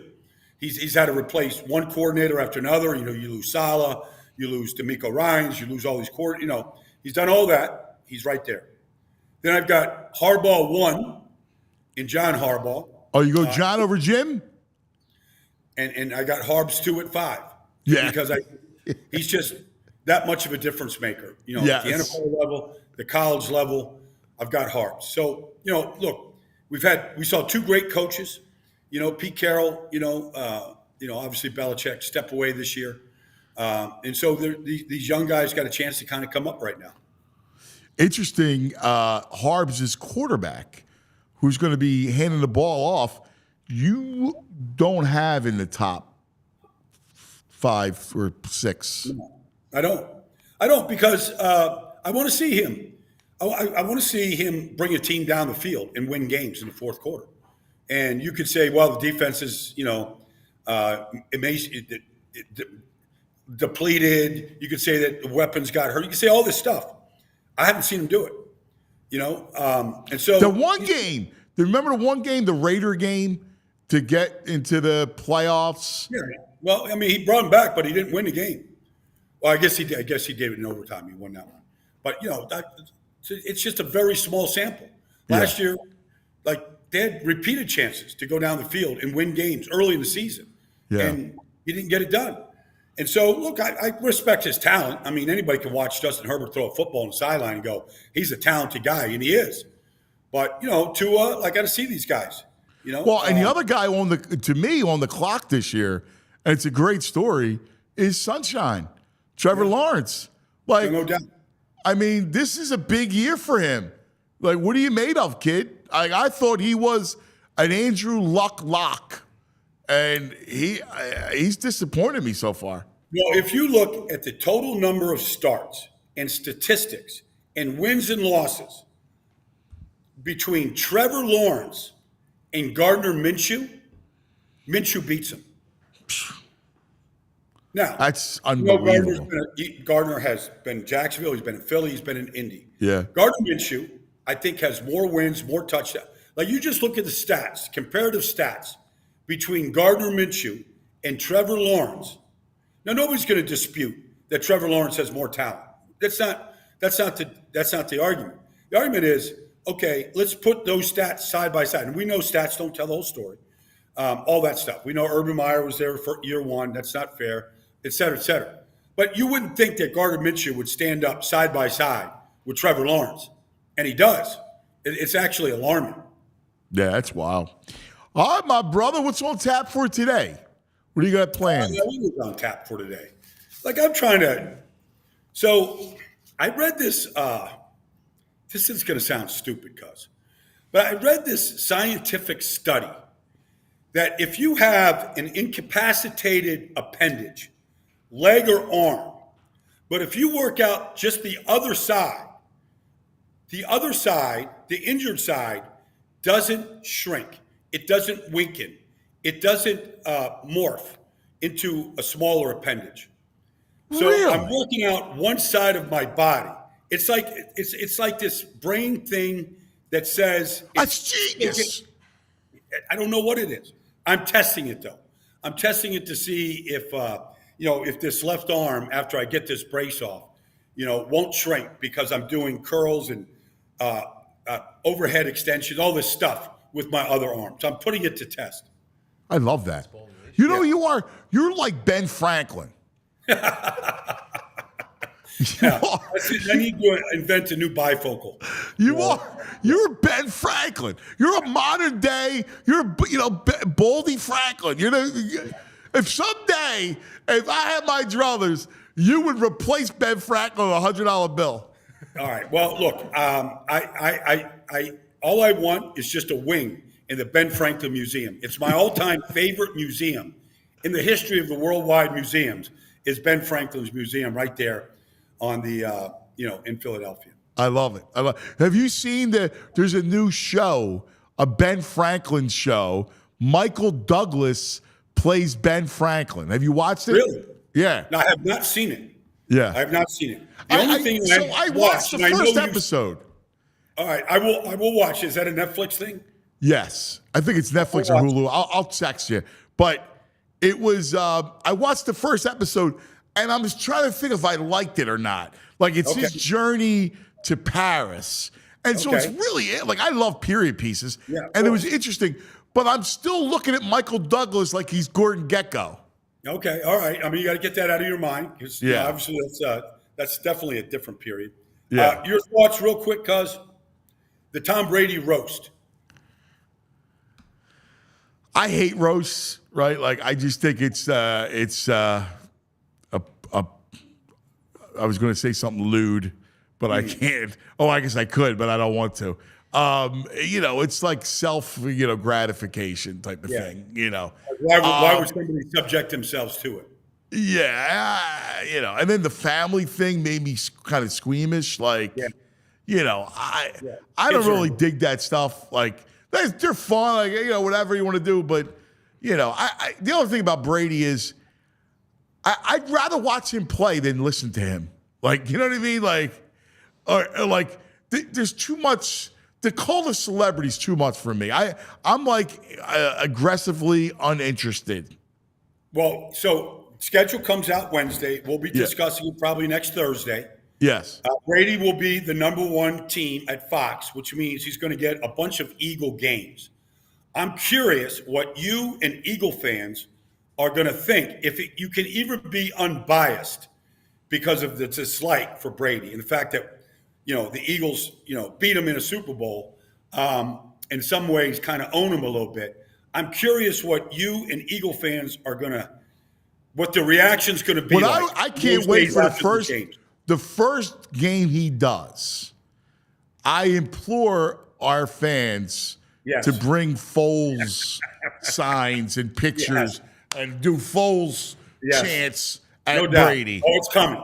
Right? He is going to have no idea. If he thinks he's been booed in other places or ripped or roasted, like nothing could beat a roast than walking into Lincoln Financial, all right, and saying something negative about, I don't know, about Lane Johnson.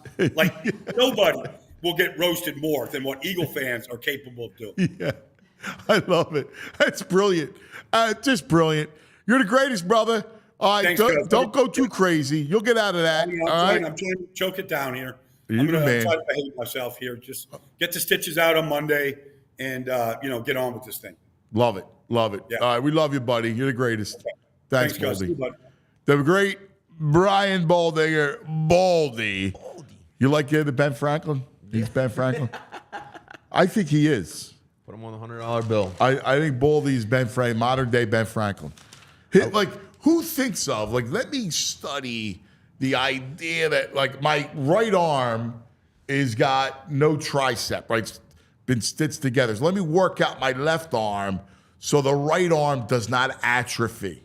That's and he's looking up scientific studies about that, and he's putting it to the test. I need to be more like Baldy, man. We all do. Listen,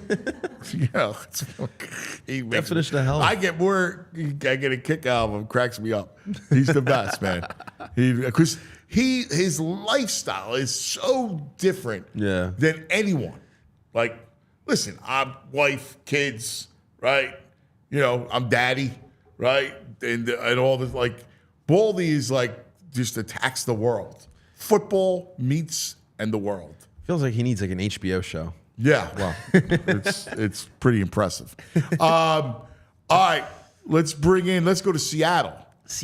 And joining us is winding down his trip to the Great Northwest is our man VG, Violations Greg Caputo. VG! There he is. Can you hear me? Can you hear me? Yeah. I got you. What's up, BJ? It's a good view in the back. Yeah, it's all right. Where are you staying at? Dude, you've got sun all week. The W. Yeah, that's nice. A little posh at the W. Yeah, you're living large, man. I like it. We need a Baldy Long Bill. way from South Philly. Baldy Bill. The Baldy Bill. He's Ben Franklin, VG. He is the most interesting man in the world. They should redo those commercials with Baldy. He really is. I mean, all the stuff he's done. Talking about science papers. Yes, it's great. The discussions are fantastic.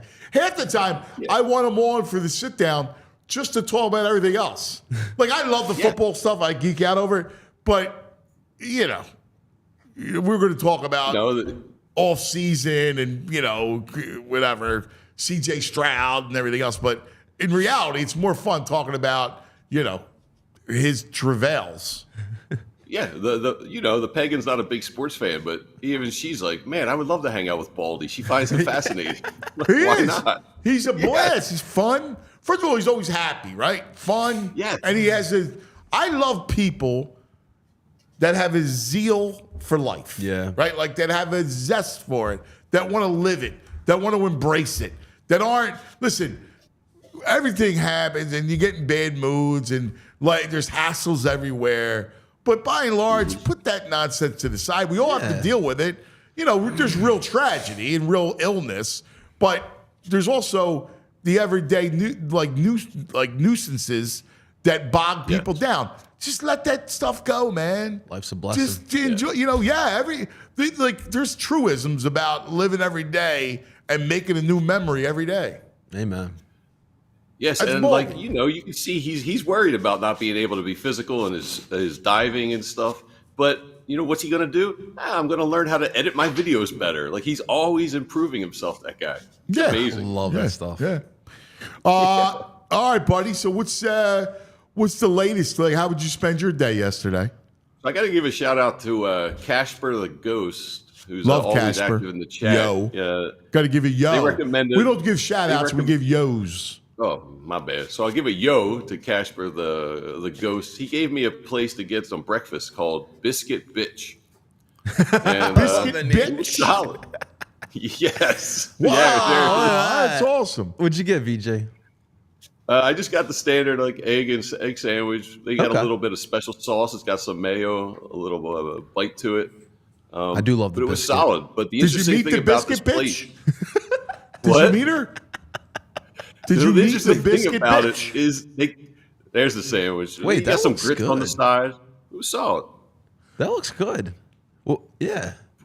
The Biscuit interesting looks thing is different they than call usual. everyone bitch. So it'll be like, Greg, I got your food, bitch. Oh, really? Oh, that's great. And like the chef came out and was like, Michelle, this woman comes up. He's like, hey, are you a gluten-free bitch? Because we're out of this today. It's like, That's good. everything That's there. cool. That's a good little. Hey, listen, that's a fun little thing. Are you a biscuit man? Yeah. No, I don't do biscuits. don't like the biscuits? No, I don't do breakfast, and I don't do breakfast? biscuits. No, I hate breakfast. You don't like eggs? No, I hate eggs. Oh, cuz. I You don't hate do eggs? No, I hate. I hate them. Such a great source of protein. Yeah, Speaking well, of Baldy. Yeah, I hate them. No, I hate eggs. oatmeal? I hate breakfast. I hate biscuits. I hate, anything breakfast. Cream You don't cheese. do any oatmeal? I do oatmeal just because it's good for you. Yeah. I don't particularly like it. It's like Love eating oatmeals. rocks It's like, with brown sugar. I'm going to make custom overnight oats. Hey, big news! I mean, I had a late night, so I didn't see the start of the show. Did you guys talk about the 14-year-old from Philly? The Yeah. soccer player? Well, we're about to because that's on the list today. Yeah. Go ahead, Nice. because JP's thrilled. Tell the story. Yeah, no, I mean, it's a great story. So, Kevin Sullivan, like you mentioned, 14 years old. This has been something that we've been waiting for a while. So, he's supposed to be going to Manchester City at 18, but obviously the laws in England won't allow him to play just yet because he's still playing soccer is still a job. So, he will be in Philadelphia till then, but he's going to be with the senior team at 14 years old. And I broke it down to cuz it's like if Anthony Jr. was playing with Bryce Harper and Zach Wheeler. That's how kind of big this is. But Ernst Tanner, the general manager of the union, the athletic director, he pretty much said that in his time, and he scouted some really good soccer players, this is the third best young player he's seen in his lifetime. So it's pretty big. We're all excited. We have 4 years Who are to the watch other him. two? I'm not sure who he said, but right. he scouted out.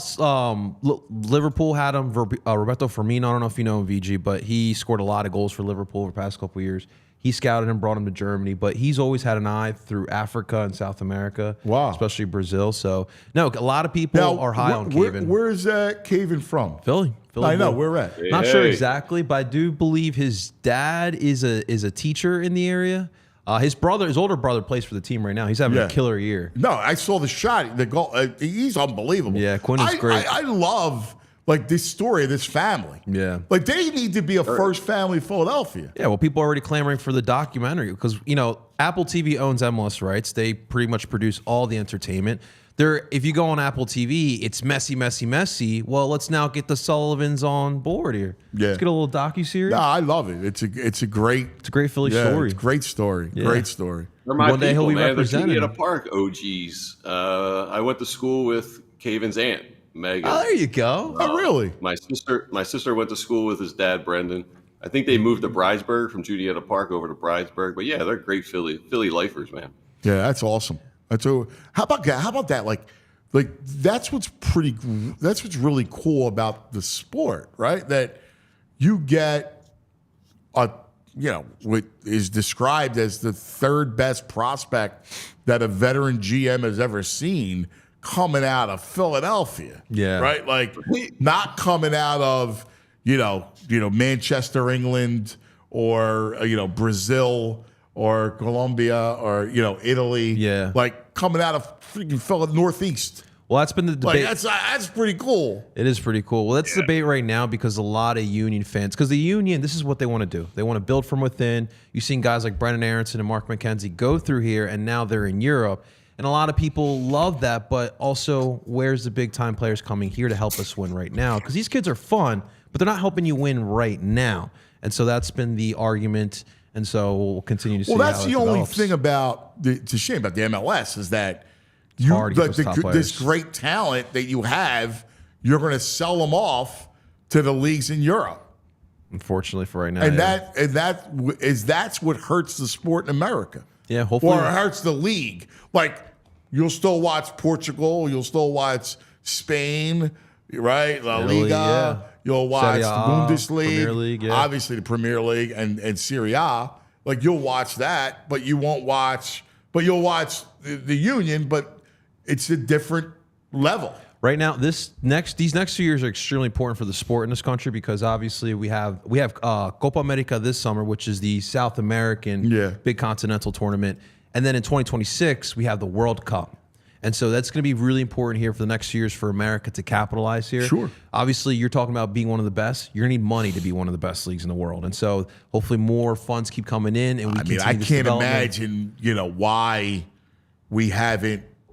Like, all the money in this country, right? How come we all of a sudden aren't starting buying players from Europe and bringing them here? Well, we don't have the investment yet. Well, so now I got to believe that the way the sport's growing, that in the next 5 years, the thing starts to take off. People are believing, and the MLS becomes.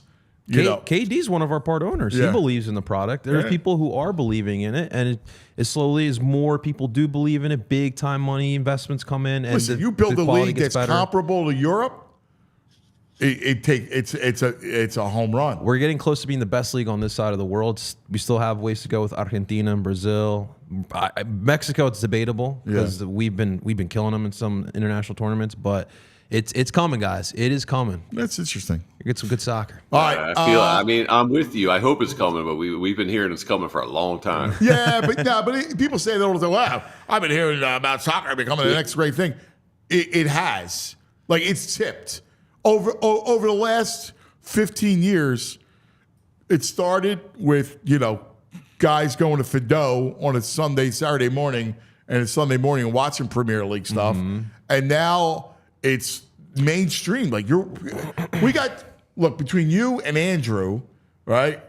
You guys have soccer jerseys on every day. Every right? day. I walk in Center Every City. day. I see people with jerseys on all the time. It's tipped. It's definitely become more of a younger thing for sure. But even NBC Sports does their Premier League live, pretty much college game day, but for Premier League. It's awesome. And we pretty much took over Love Park, City Hall for a whole weekend. Yeah. They're probably going to do it again this year. But little things like that showing you the growth. You look at Atlanta. Atlanta United outsell the Falcons, which is wild. Georgia's a big football state, but Atlanta United have invested. They put together some good teams, and people bought in. Interesting. All right, timeout for VG's Nugs. Give us the Nugs, VG. So, I mean, I know there's been some issues with some Twitter I hear. This Ellie De La Cruz, I got a video of it. If it plays. But, man, this guy is so much fun to watch. Outside of Philadelphia, baseball-wise. I love Ellie from Cincinnati. Yeah. Yeah. Got an arm on that. You see, he stole 2 bases on 2 consecutive pitches yesterday, which is just insane. And he's 6'4", 6'5". There's the first. Look at that. And then the very next pitch. Wow. He's he's so big, and his strides are so quick, but he's got the 3rd best MVP odds right now behind the 2 Dodger guys. He does everything. You know what he reminds me of because of his size and everything else is, you remember Puig? Yes. Yasiel Puig? Yasiel Puig. Yeah. He wound up going bad, but they're both big. This kid is even better, and he doesn't have a hole in the swing. Well, that's what I thought O'Neal Cruz was going to be. I thought O'Neal Cruz was going to be. I like O'Neal Cruz, too. He's been battling some injuries. They look similar. In Pittsburgh. And then you got, what's his name, from Washington, the shortstop, who's got same thing, Abraham. He's got the power. Yeah, Abrams, yeah. He's got the power. He's got speed. Abrams can do. He's a 5-tool kid. It's pretty fascinating, the change in the shortstop position. Remember back in the day with Boa and Ozzie Smith, the little tiny guys? Yeah. Now they're beat shortstop. Dave Concepcion. They're wide receivers now, BG. Yeah, they are. It's absolutely. And let me guess. So we asked, someone asked NBA athletes who their favorite non-NBA athlete that's currently playing is.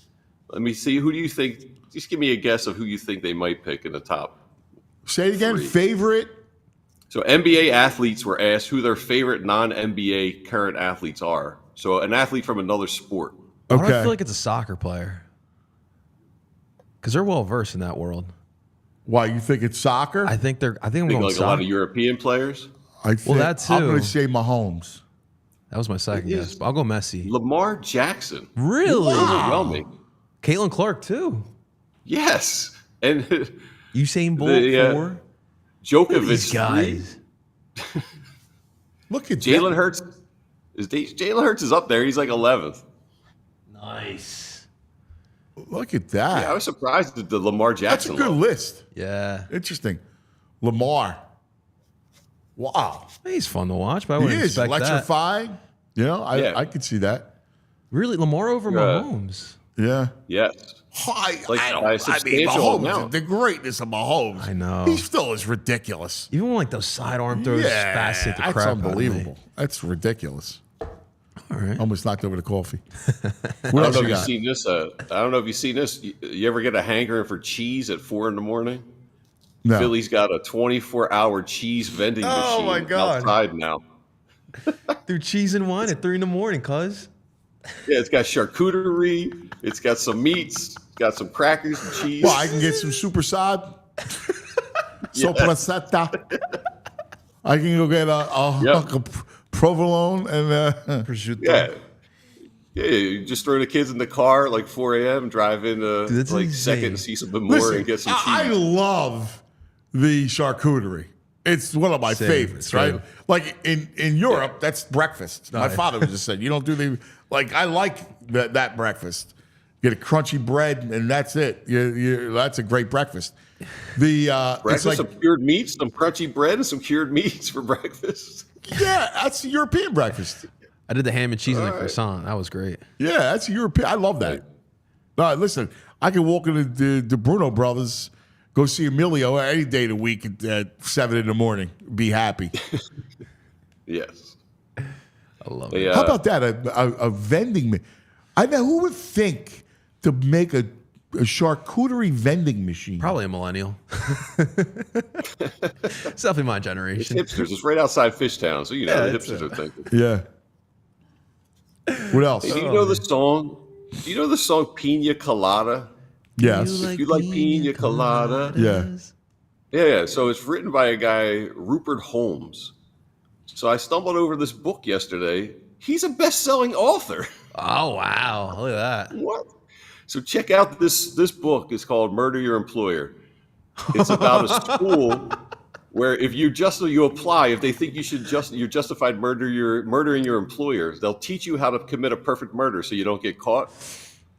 And at this school, someone murders someone. So the story is that now you have all these people trained to do the perfect murder. Someone's murdered someone. They're trying to figure out who it was. Ah, that's brilliant. I love that great concept. Yeah, That's who a knew great this guy who wrote concept. His that motto's song? got to be get caught in the rain, but don't get caught murdering your employer. That's a great concept. The a great concept, right? that teaches you to commit the perfect murder, and the murder's committed. That's great. Good premise. Good I premise. was blown away by that guy. 'Cause Yeah. It's such a corny song, and I was like, wow, it's like his third book, I think. I like it. That's awesome. Yeah, that's my nugs for right now, man. Good nugs. Good nugs. Nugs. All right. Lastly, best and worst of the night. JP. I'll go best. So yesterday I saw a tweet went out, and so of course the little nostalgia in me was like, "Oh, I'm intrigued." So Deshaun Jackson and LaShawn McCoy have a podcast together, which is you hear the two former athletes having a podcast. It's never a good sight, but it could be interesting. So tonight at 8 p.m., their podcast is going to drop an episode where it's going to be surrounding them talking about their time with the Chipper, Chip Kelly. They put the teaser out there. It's gotten a lot of views and a lot of intrigue. I think it's interesting because, especially for a lot of us who grew up as teenagers and kids during that era, we had some, we had some thoughts about it. We probably killed Chip Kelly, but maybe we should push back and like look at it and analyze it. Maybe that team just wasn't that good. But I'm intrigued to see what it wasn't good because of Chip Kelly. I'm intrigued to see. Chip Kelly was the nitwit that gets rid of McCoy, who was perfect for his offense for DeMarco Murray. Who was a stretch running back. Dude, I lived it. I did a show with Shady, all right? I'll never forget walking into Chickies and Pete's and him going, dude, I don't think I'm here next year. I'm like, what? Like, what do you mean? He's like, Chip doesn't like me. And I'm like, what? He's like, dude, I'm telling you, I'm not here next year. And sure enough, he wasn't here. Because Chip was a weirdo who would walk the halls and not speak to anyone. It's like if I saw Julie in the hallway, right? We work together. Julie's our executive producer. And all of a sudden, I don't say anything to her. One day I go, hi, Jules. And the next day I just don't even look at her. That's what Chip Kelly. He's a freaking kook. I'm intrigued about what they are going to say because it was it's insane. Well, like it reminds me like a couple years ago when the McNabb and T.O. stuff. Like he was a great character. By the way, the dude could run through a cover too. He was the ultimate weapon. Like, you want space from the field. That's why, like the offense, the first game of that whole era was Washington, and it was a video game. Literally, it was Mike Vick, Deshaun, and LaShawn, and they were just. Video game. They're apparently going to talk about the time that Chip made Mike Vick cry. Which did you know about this? I didn't know about this. The Mike Vick piece. Chip made Mike cry apparently, which I never knew. I'm intrigued about. Well, obviously, I got a snippet of it. Yeah. Listen, it's intriguing because obviously Big Dom will be mentioned in it. We all had a lotot of emotions at that. Oh my God, Big Dom. My man. It's gonna be Yo, Big Dom, it's my boy. Yeah. Anyway, 8:00 tonight, guys. By the way, that's your back in the day moment. Back in the day. Brought to you by Rite Aid.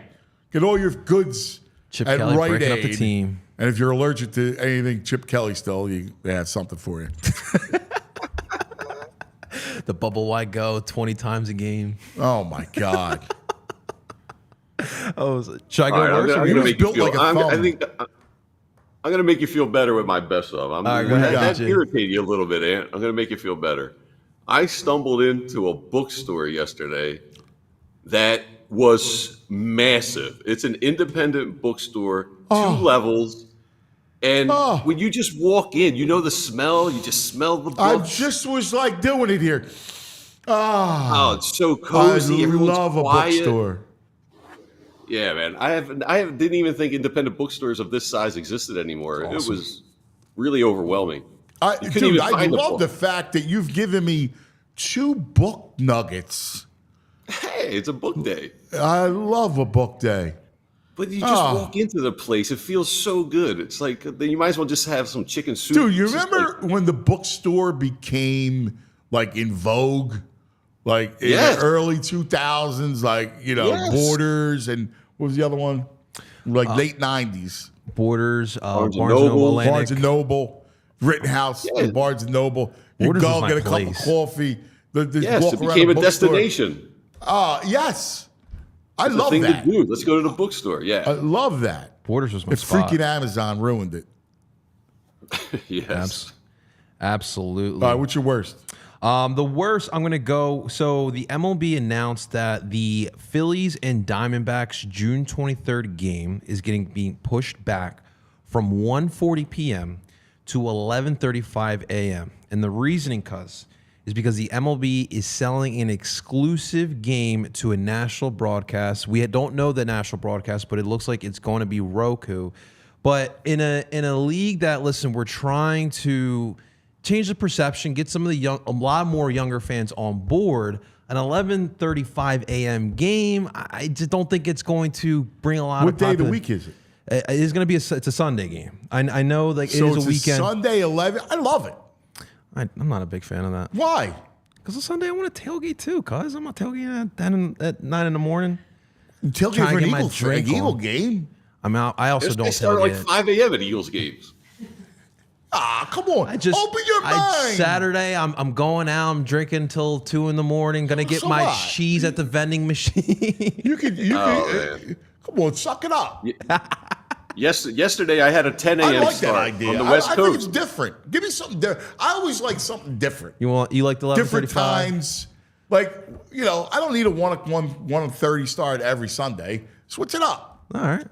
Yeah, All right, do it in that 11:30. All right, in that case, then I would play at 10 p.m. in that case you have to eat my scrambled eggs. I'm not doing that. I'm throwing it right out the 7th floor window. The 1 o'clock start time yesterday was 10 a.m. here. It was great. I was 10 a.m. I'm watching a ball game. The game was over by 1. I had the whole rest of the day. Yeah, to do I whatever hate the wanted West to do. Coast though for that. For football, could Why? you You don't imagine? I hate it. Like get 10 o'clock a.m. football. Nah, You don't like it? no, I hate it. I argue all the time with I do my Fox show and it's out of L.A. and all the L.A. guys. They all, I love it. I'm in bed watching the game. Who wants to be in bed watching football? Football you can't watch in bed. That's insane. So baseball, you're all right with. No football. No, I don't like it. I mean, once in a blue moon, I could do it. All right.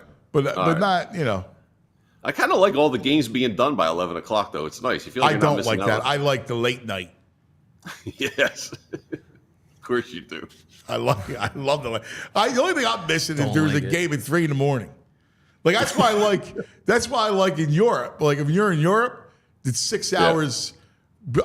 Italy's 6 hours. Like we're 6 hours behind. Mm-hmm. So I'd be like 3 a.m. in Italy, and I'm watching the Phillies. There you go. Yeah, I like that. Yeah, I do Watch like the when there's Portugal. like the Olympics are on in different countries. You can catch them live all night long. Also Yeah, soccer. I love that Yeah, stuff. it's all cool. All right, Yeah. I do like Come on, man. I do like the Premier League in the Saturday mornings. Stop being an old coffee. man. I'm trying to party, cuz. You can party all the time. Like, suck it up. Suck it up. You can't all weekend.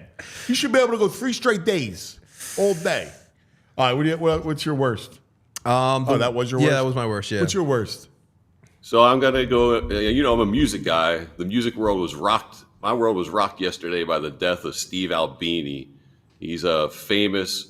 They call him a producer. He never wanted to be called a producer. He did some Nirvana, some Pixies, Breeders. Just really an important guy in early '90s rock who created a whole big, huge sound that really inspired a whole Wow, generation. really? of In fans. utero? Yeah. I mean, I had my grunge.